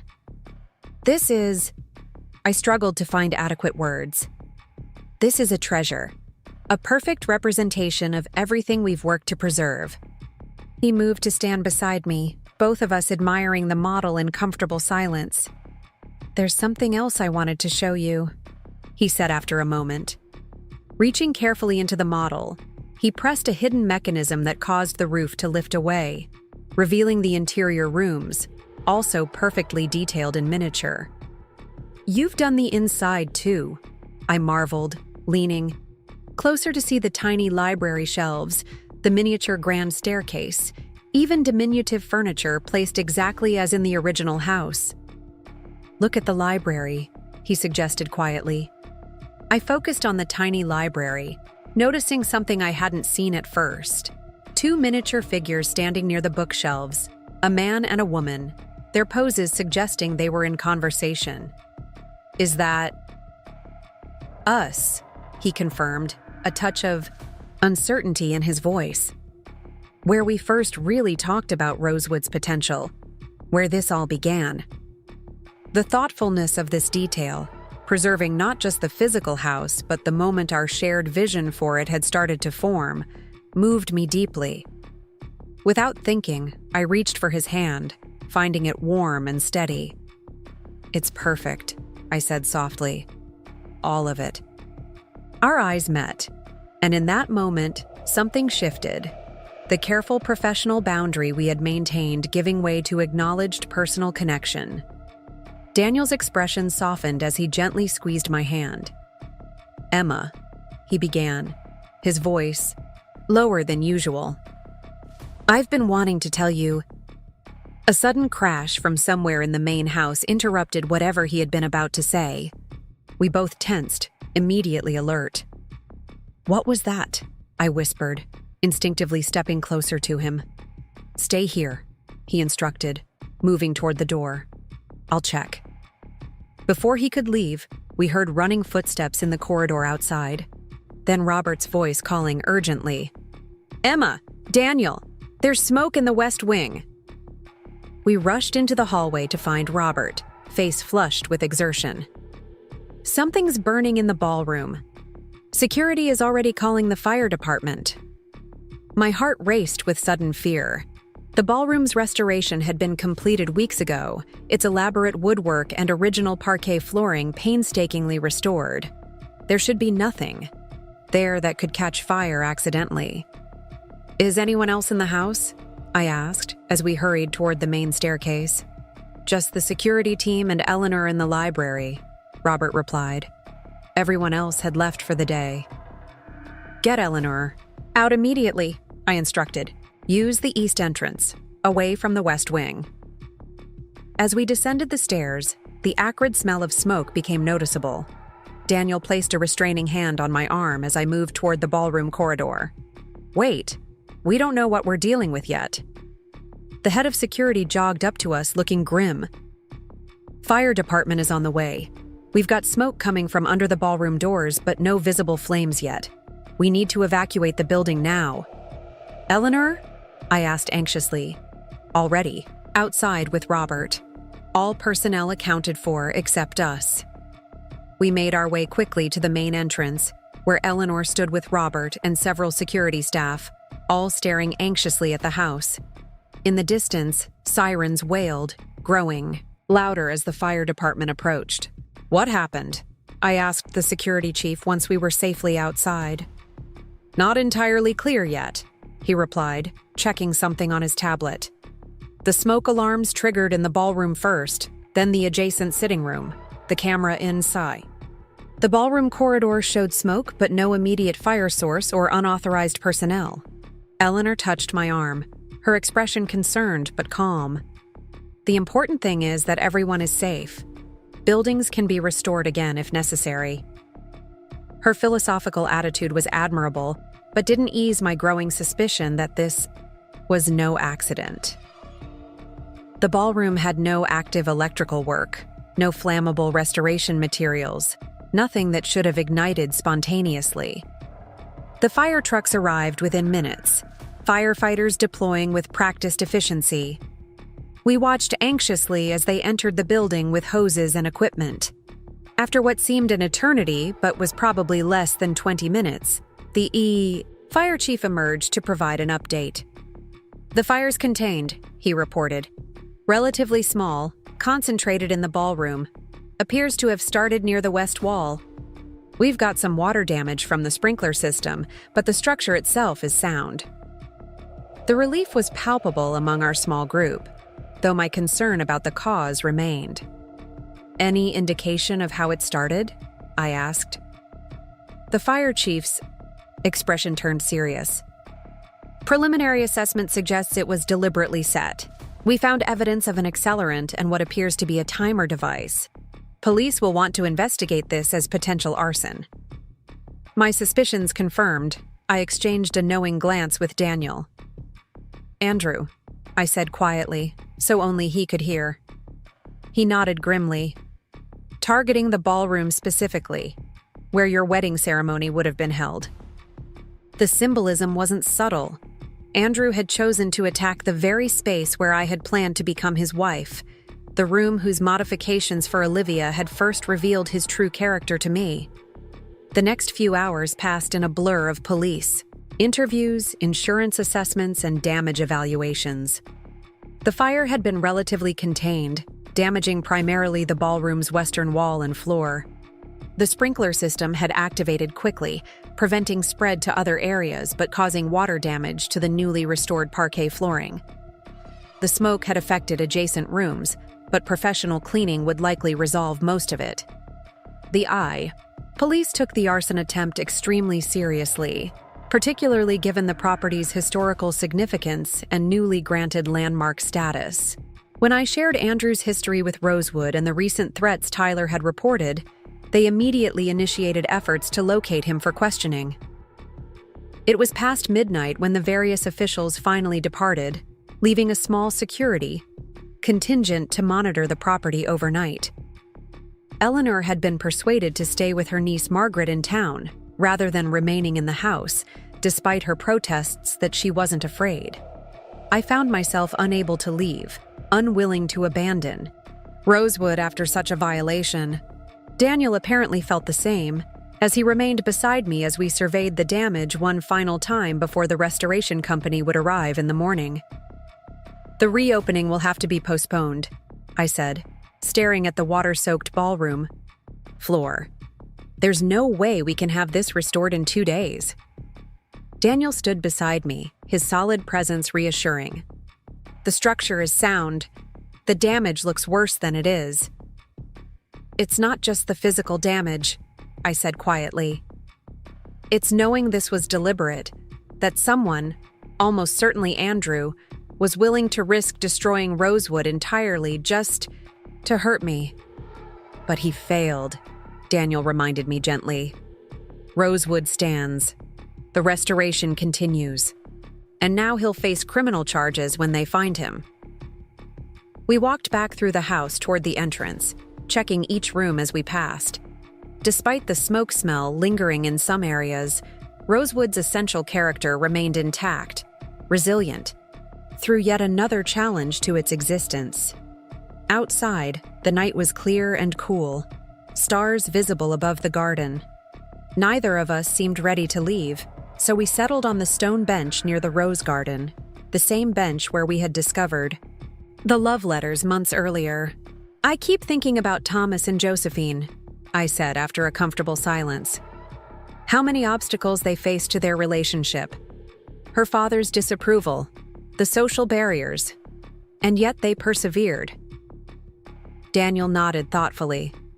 "They recognized something worth fighting for, worth preserving." The parallel to our efforts with Rosewood wasn't lost on me. I wonder what they would think of all this. Their hidden love story becoming part of Rosewood's official history. Their descendants working together to restore what they helped create. "I think they would be pleased," Daniel said, "to see their legacy honored, their craftsmanship preserved, to know that what they valued continues."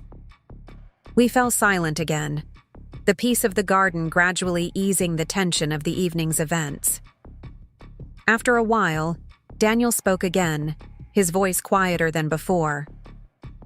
"Earlier, in the East Wing, before we were interrupted, I was going to tell you something important?" My heart quickened slightly at his tone. "What was it?" He turned slightly to face me more directly. "That working on Rosewood with you has been the most meaningful project of my career. Not just because of the craftsmanship or the historical significance, but because of the vision behind it. Your vision." His sincerity warmed me. "It's been our vision. I couldn't have done any of this without your expertise, your understanding of what Rosewood deserves." "That's just it," he continued. "We share something fundamental, a recognition of value that goes beyond surface appearances or financial metrics. It's rare to find that kind of alignment." He was right. Our connection had been built on this shared appreciation for authenticity and craftsmanship, for honoring what came before while creating something that would endure. It stood in stark contrast to my relationship with Andrew, which I now recognized had been built on mutual misperception rather than genuine understanding. "I've been cautious," Daniel admitted, his gaze steady but vulnerable. "About overstepping professional boundaries, about presuming that what I felt developing between us was mutual." "It is," I said simply, finally acknowledging what had been growing between us for months. "Mutual, I mean." His smile then, genuine, unguarded, transformed his usually serious expression. "Then, perhaps, when Rosewood's reopening is finally celebrated, we might attend it together. Not just as colleagues." "I'd like that," I replied, returning his smile. The moment was interrupted by the arrival of Tyler Johnson, who hurried up the garden path looking agitated. The security guard escorted him to where we sat, maintaining a watchful presence. "Emma, I'm sorry to come so late," Tyler said, clearly distressed. "But I just heard from Andrew's sister. He's left town, but not before telling her he took care of things at Rosewood. When I saw the police and fire trucks earlier, I realized what he must have meant."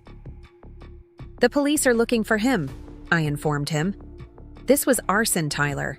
He could have destroyed a historical landmark and endangered lives." Tyler looked genuinely shocked. I never thought he'd go this far. Competition, legal maneuvers, even the wedding venue changes, those fit the Andrew I know. But this... He shook his head in disbelief. "His sister said he's headed for the coast, planning to leave the country for a while. I've already called Detective Rivera with this information." After Tyler left, having provided what details he could to both us and the police via phone, Daniel and I returned to the caretaker's cottage. Neither of us wanted to leave Rosewood unattended, even with the security team in place. Dawn found us on the cottage porch, watching the sun rise over Rosewood's gardens. Despite the night's events, the morning brought a sense of cautious optimism. The police had issued an arrest warrant for Andrew based on Tyler's information and evidence from the scene. The restoration company had already arrived to begin addressing the fire and water damage. And messages of support were flooding in from preservation organizations, historical societies, and community members who had heard about the incident on the morning news. We should postpone the reopening by 3 weeks, I decided, calculating the time needed for proper restoration of the damaged areas. That gives us enough time to ensure everything is perfect, not just repaired. Daniel nodded in agreement. The delay actually works well for the woodwork restoration in the ballroom. Rushing that process would compromise quality. Eleanor arrived mid-morning, refusing to stay away any longer despite Margaret's concerns. After inspecting the damage, herself she gathered the restoration team in the library to deliver an unexpectedly spirited address. Rosewood has stood for over 130 years, she reminded everyone. It has weathered storms, survived neglect, and now endured deliberate attack. Yet here it stands, its heart intact. She looked around at the gathered craftspeople, security personnel, and specialists.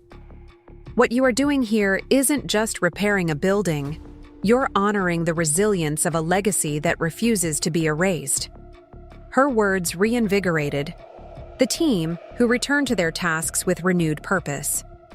As the day progressed, what had initially seemed devastating began to appear manageable. The ballroom damage, while significant, was repairable with appropriate time and expertise. The water-affected areas were already being professionally dried to prevent secondary damage. Even the smoke odor was beginning to diminish with specialized cleaning. By late afternoon, Detective Rivera called with an update. Andrew had been apprehended at an airport 3 states away, attempting to board a flight to South America. He was being returned to face arson charges, along with related counts of attempted destruction of a protected historical property, charges that carried significant penalties. The news brought relief, but not particular satisfaction. Andrew's fate, whatever it might be, no longer defined my story or Rosewood's. We had moved beyond his influence into a future he had never envisioned for either of us. 3 weeks later, as planned, Rosewood Manor reopened to the public. The Governor's Historical Preservation Committee held their awards ceremony in the fully restored ballroom, the very space Andrew had attempted to destroy.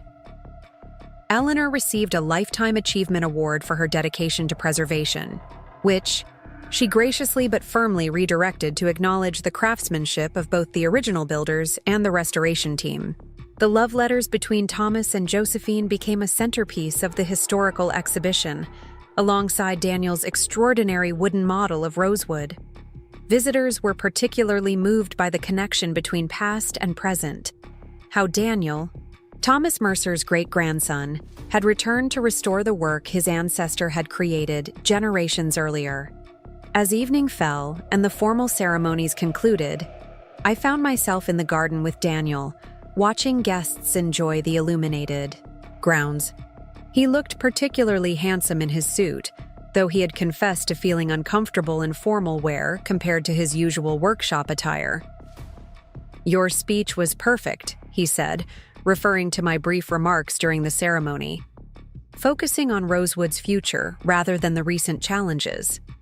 "It seemed fitting," I replied. "Rosewood has always been about legacy, creating something meant to endure beyond individual lives or circumstances." Daniel nodded in agreement, then reached into his pocket.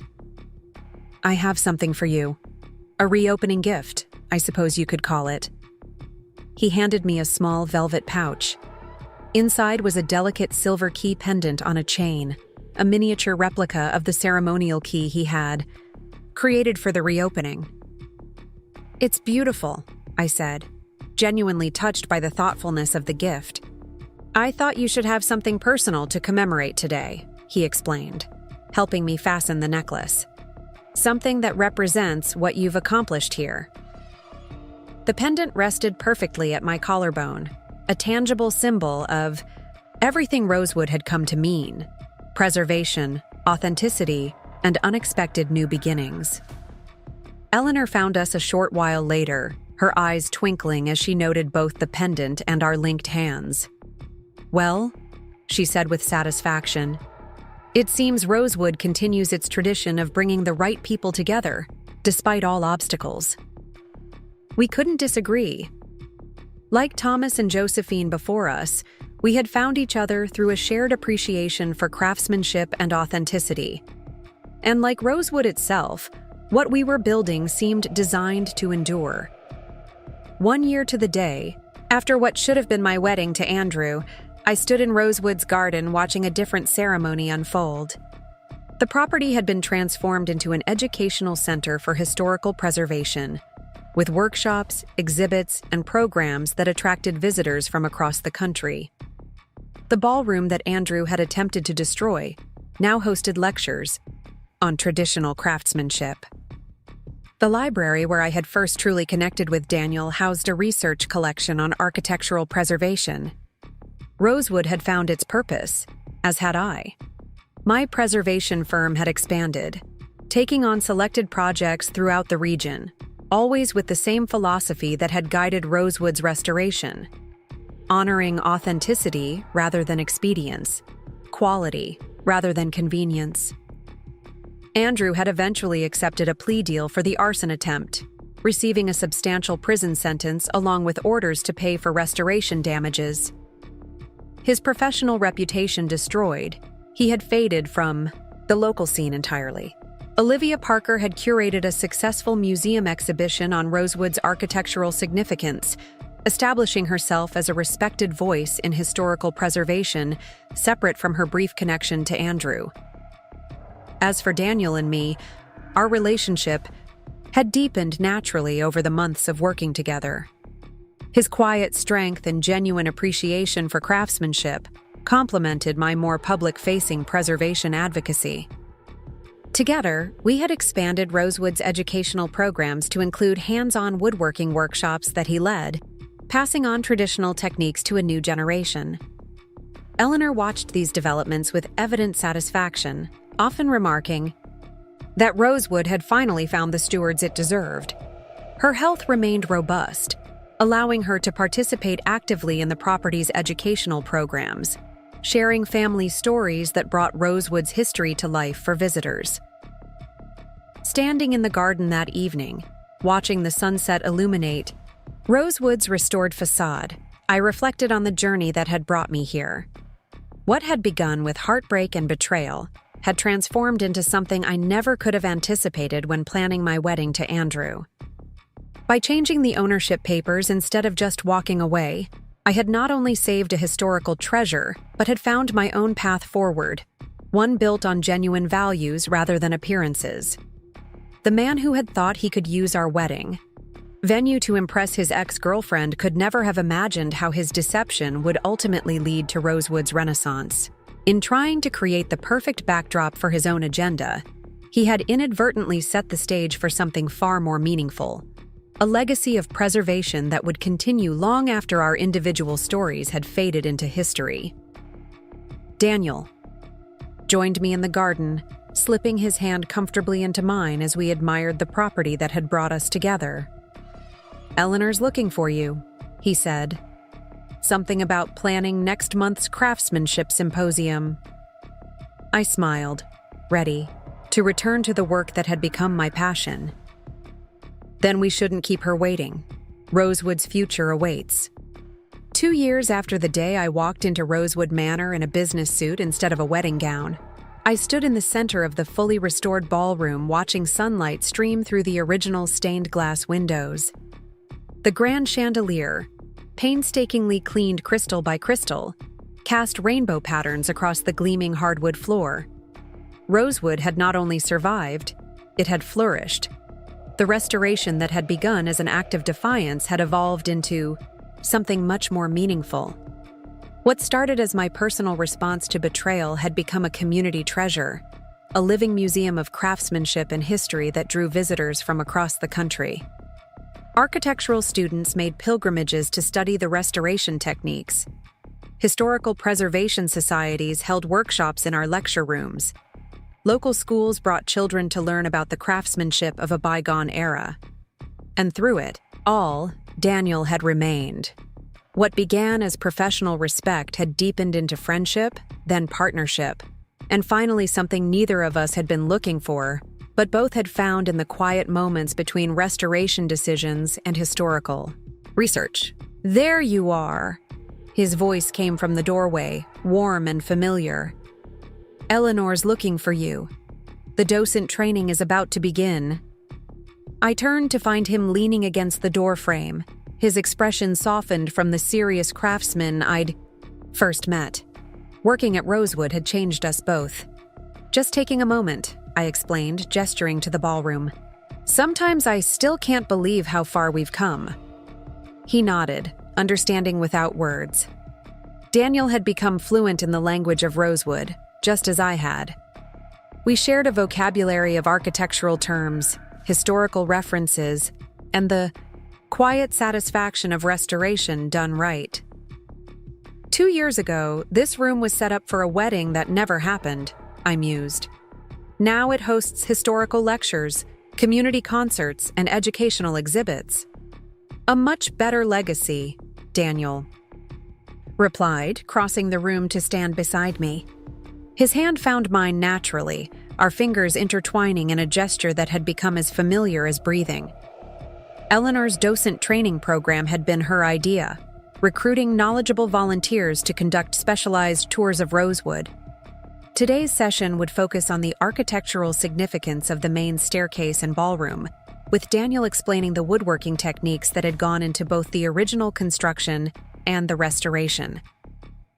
As we walked toward the library where the training would be held, I reflected on how completely my life had transformed since that night at the Harbor View Cafe, when Jessica had overheard the conversation that changed everything.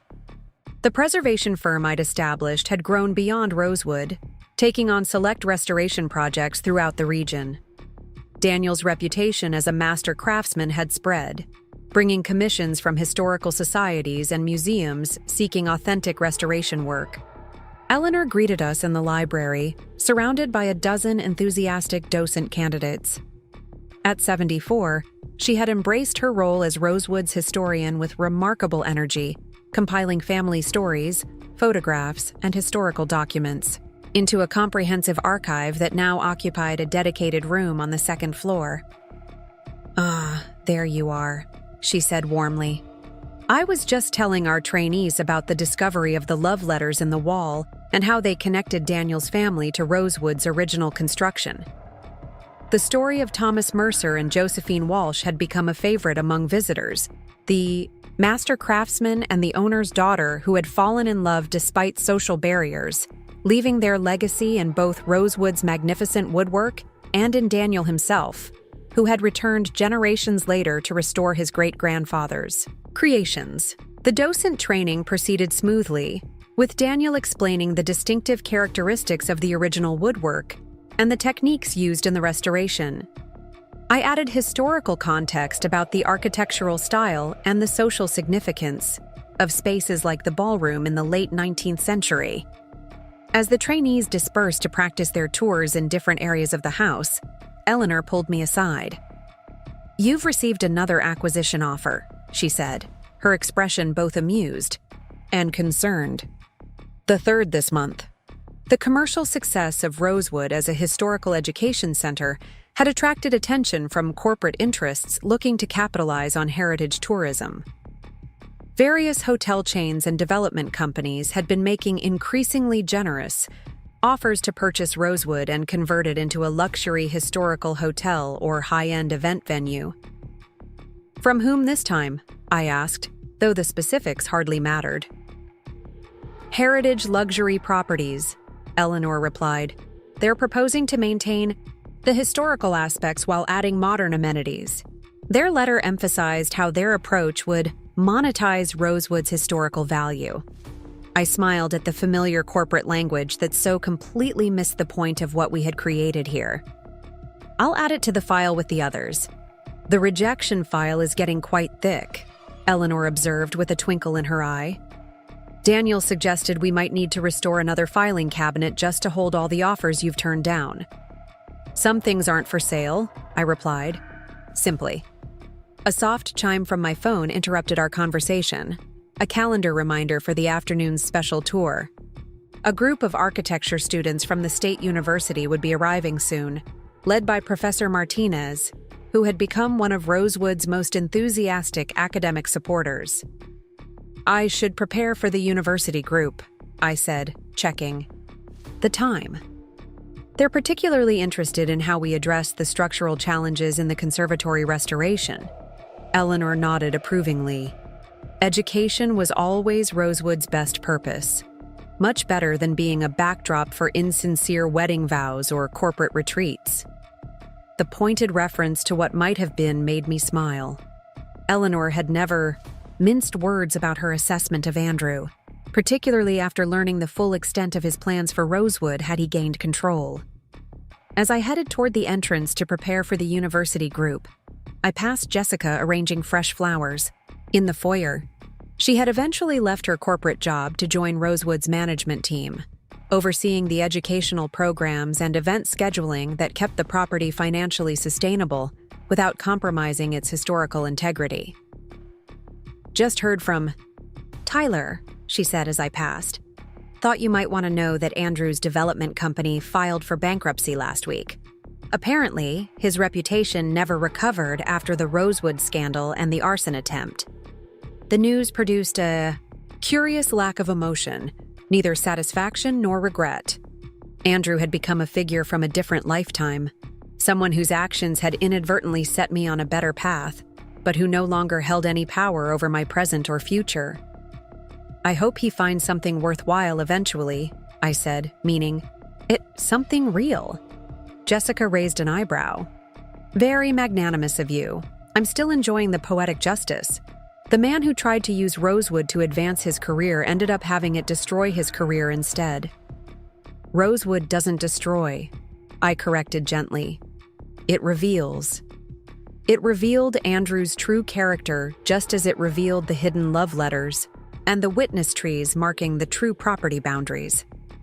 My phone buzzed again, the security team alerting me that the university bus had arrived at the gate. I headed outside to the front entrance, where Daniel was already waiting on the steps to help welcome the students. Professor Martinez brought twice as many students as last time, he noted, watching the bus wind up the driveway. Word is spreading about Rosewood. Good, I replied. The more future architects and preservationists who understand what we're doing here, the better chance other historical properties have of being properly restored rather than renovated beyond recognition. The afternoon passed in a productive blur of technical questions, architectural terminology, and the particular satisfaction of watching young minds engage with traditional craftsmanship. Professor Martinez's students were especially interested in how we had balanced historical accuracy with modern safety requirements, a central challenge in all preservation work. As the students completed their tour and returned to their bus, Martinez lingered behind to speak with me privately. "I've been meaning to tell you," she said, her expression serious. "The university's architecture department is establishing a new scholarship for students specializing in historical preservation. We'd like to name it after Rosewood if you're amenable." The request was unexpected and deeply moving. "I'd be honored," I replied sincerely, "though perhaps it should be named for Eleanor Walsh. None of this would exist without her family's stewardship over generations." "A fair point," Martinez acknowledged. "How about the Walsh-Wilson Preservation Scholarship, recognizing both the past and present guardians of Rosewood?" The suggestion brought unexpected tears to my eyes, not from sadness, but from the profound realization of having become part of something larger than myself, a legacy that would continue beyond my lifetime through the work of future preservationists. Later that evening, after the last visitors had departed and the staff had gone home, Daniel and I walked through the quiet gardens, as had become our evening ritual.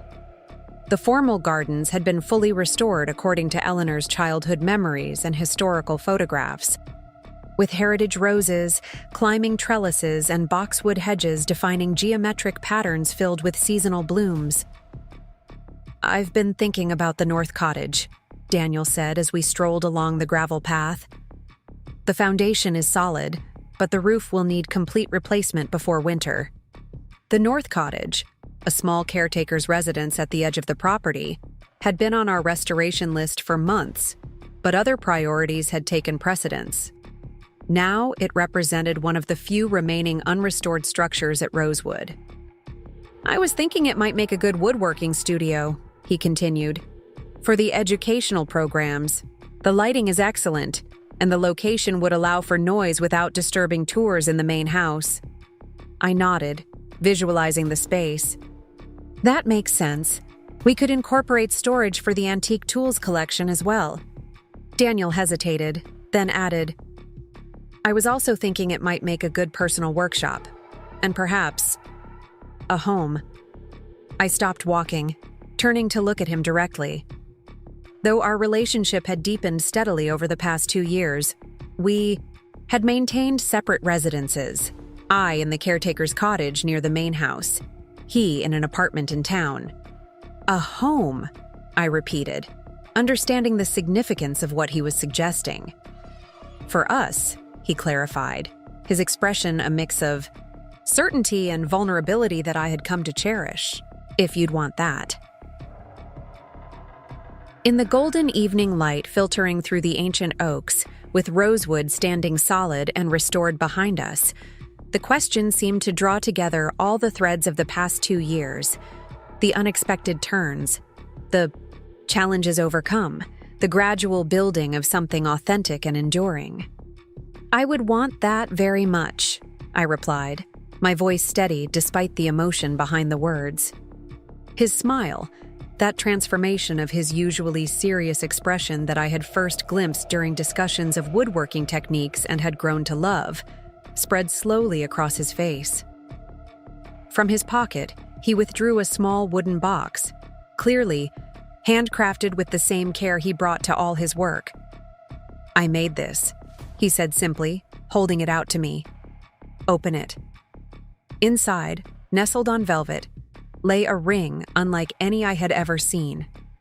Rather than a traditional diamond, it featured an inlaid design of tiny pieces of wood in different colors and grains, arranged in a pattern that I immediately recognized as Rosewood's distinctive parquet floor design from the main entrance hall.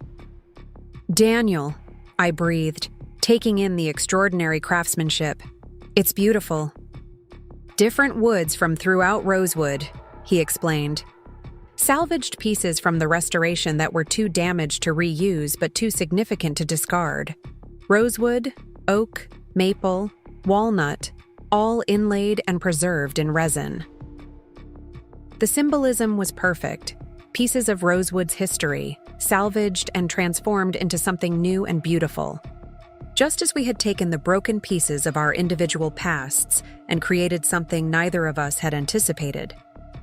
"Emma Wilson," he said formally, though his voice carried the warmth I had come to rely on. "Will you marry me? Not for convenience, or appearance or social advantage, but because we've built something real together, something worth preserving." The proposal, so perfectly suited to who we were and what we valued, brought tears to my eyes. "Yes," I said simply. "Absolutely. Yes." As he slipped the ring onto my finger, I couldn't help but think of the contrast between this moment and my previous engagement to Andrew. That had been a calculated partnership, a merging of social advantages and business opportunities disguised as love. This was something entirely different, a connection built on shared values, mutual respect, and genuine appreciation for what the other found important. 3 months later, on a perfect autumn day with the gardens awash in seasonal color, Daniel and I were married in Rosewood's garden pavilion.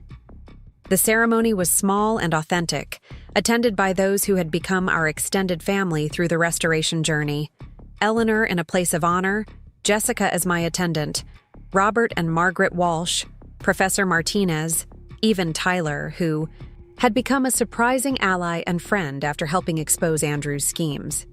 In her role as family historian, Eleanor had discovered that Thomas and Josephine had been married in the same garden pavilion after overcoming the obstacles to their relationship. The parallel wasn't lost on any of us, how Rosewood seemed to draw together people who valued substance over appearance, craftsmanship over convenience, truth over pretense. Unlike my planned wedding to Andrew, this ceremony involved no pretense or performance. Daniel wore no tuxedo, but rather a well-tailored suit that actually suited him. I chose a simple dress in ivory silk that allowed for movement and comfort, rather than spectacle. The vows we exchanged were ones we had written ourselves, focused on building a life of purpose and integrity together. The reception that followed was held throughout Rosewood's gardens and ground floor rooms, not as a showcase of wealth or status, but as a genuine celebration with the property we had restored together serving as both setting and participant in our joy. As evening fell and lanterns illuminated the gardens, Eleanor found me near the rose trellis, her expression one of profound satisfaction. "When I transferred Rosewood to your ownership," she said, taking my hands in hers, "I hoped you would be its proper guardian. But I never imagined how completely you would fulfill its potential and find your own in the process." "I had excellent guidance," I replied, squeezing her hands gently, "and unexpected help." I glanced toward Daniel, who was deep in conversation with Professor Martinez about an upcoming student workshop. "Not so unexpected, perhaps," Eleanor said with a knowing smile. "Rosewood has always had a way of bringing together people who truly see its value." She reached into her pocket and withdrew a small envelope. "A wedding gift from me to both of you." Inside the envelope was a deed, the official transfer of the North Cottage and its surrounding acre to Daniel and me personally, separate from the Rosewood property owned by my preservation firm. "Eleanor," I began, surprised by the gesture. "This isn't necessary. The cottage restoration is already planned as part of Rosewood's educational facilities." "The restoration will proceed exactly as planned," she assured me. "But the ownership should be yours, a home that belongs to you both, connected to Rosewood but also separate, a place for your future to unfold alongside but distinct from Rosewood's future." the thoughtfulness of the gift, recognizing our need for both connection to and separation from the property that had brought us together, was characteristic of Eleanor's wisdom. "There's one more thing," she added, her expression turning serious. "I've updated my will. When I'm gone, my personal estate will establish a permanent endowment for Rosewood's maintenance and educational programs. The property's future will be secure regardless of economic pressures or changing cultural values." The gesture moved me deeply. Though we had established Rosewood as a successful educational center with sustainable revenue from programs and appropriate events, an endowment would provide a level of protection against future uncertainties that might otherwise force compromises. "Thank you doesn't seem adequate," I said, emotion making my voice unsteady. "Then don't thank me," Eleanor replied simply. "Continue the work. That's all the gratitude I need." 5 years after I discovered Andrew's betrayal at the Harborview Cafe, Rosewood Manor stood as a nationally recognized center for historical preservation education. The workshops Daniel had established in the restored North Cottage trained craftspeople in traditional techniques that were increasingly in demand as appreciation for authentic restoration grew. The scholarship program with the State University brought promising young architects and preservationists to study Rosewood's restoration approaches. And in a small but significant turn of events, Olivia Parker had become a regular collaborator, bringing museum expertise to our educational programs and curating a permanent exhibition about Rosewood's architectural significance that traveled to museums across the country. One crisp autumn morning, as Daniel and I walked through the orchard where the ancient boundary trees still stood guard over Rosewood's northern line, we paused to admire the property from a distance.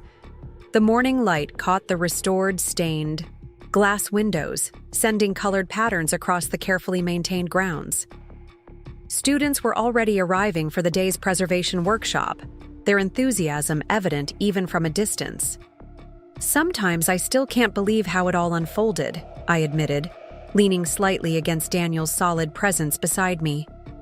If Andrew hadn't changed our wedding venue to impress Olivia, if Eleanor hadn't already been considering transferring ownership, Daniel continued, if you hadn't been the descendant of the original craftsman, if Jessica hadn't overheard that conversation, we both fell silent, contemplating the chain of seemingly random events that had led us here to this moment, this life, this purpose we had found together. "Maybe it wasn't random at all," Daniel suggested, his arm slipping around my waist. "Maybe Rosewood was always waiting for the right stewards to continue its story." I considered this as we watched a group of students gather around Eleanor. Near the main entrance, her animated gestures suggesting she was sharing one of the many historical anecdotes she had compiled about the property. Even at 77, she remained Rosewood's most effective ambassador, connecting visitors to its human history. From wedding venue to educational center, I mused. Not the transformation Andrew had in mind when he made those changes to impress Olivia. Daniel's chuckle was warm against my temple. I've always appreciated the irony. His attempt to use Rosewood for personal gain ultimately ensured it would never be used that way by anyone. He was right. The man who had viewed Rosewood as merely a backdrop for his social ambitions had inadvertently secured its future as something far more meaningful, a living museum of craftsmanship, a training ground for future preservationists, a community treasure that would outlast all of us. And in the process, I had found not just purpose, but genuine partnership, a relationship built on mutual respect and shared values rather than convenience or advantage. The woman who had almost married for the wrong reasons had instead found both professional fulfillment and personal happiness in the aftermath of betrayal. As we began walking back toward the main house, where our respective responsibilities awaited, I reflected on how completely my definition of success had transformed. Once measured in social standing and professional advancement, it now centered on authenticity and meaningful preservation of buildings, of craftsmanship, of stories worth telling. Rosewood had been saved not just from Andrew's development plans, but from becoming merely an elaborate wedding venue, a backdrop for celebrations rather than a catalyst for education and preservation. In changing the ownership papers rather than simply walking away, I had set in motion a transformation far more significant than I could have imagined in those first angry, hurt moments after discovering Andrew's betrayal. The husband who changed. Our wedding venue for his ex-girlfriend could never have anticipated that his deception would lead to this: a national center for preservation education, a partnership founded on shared values, and a legacy that would continue long after our individual stories had faded into history. The ownership papers I changed in response had done more than transfer legal control. They had redirected the futures of Rosewood, myself, and everyone connected to this remarkable property. What began as an act of defiance had blossomed into something neither Andrew nor I could have foreseen: a purpose, a partnership, and a place that would endure. "We should get back," Daniel reminded me gently. "The timber framing workshop begins in 20 minutes. I nodded, taking one last look at Rosewood standing proud against the autumn sky, authentically restored, purposefully preserved, and finally fulfilling its true potential. "Yes," I agreed, turning toward the future we had built together. "Let's go home." Up next, you've got 2 more standout stories right on your screen. If this one hit the mark, you won't want to pass these up. Just click and check them out.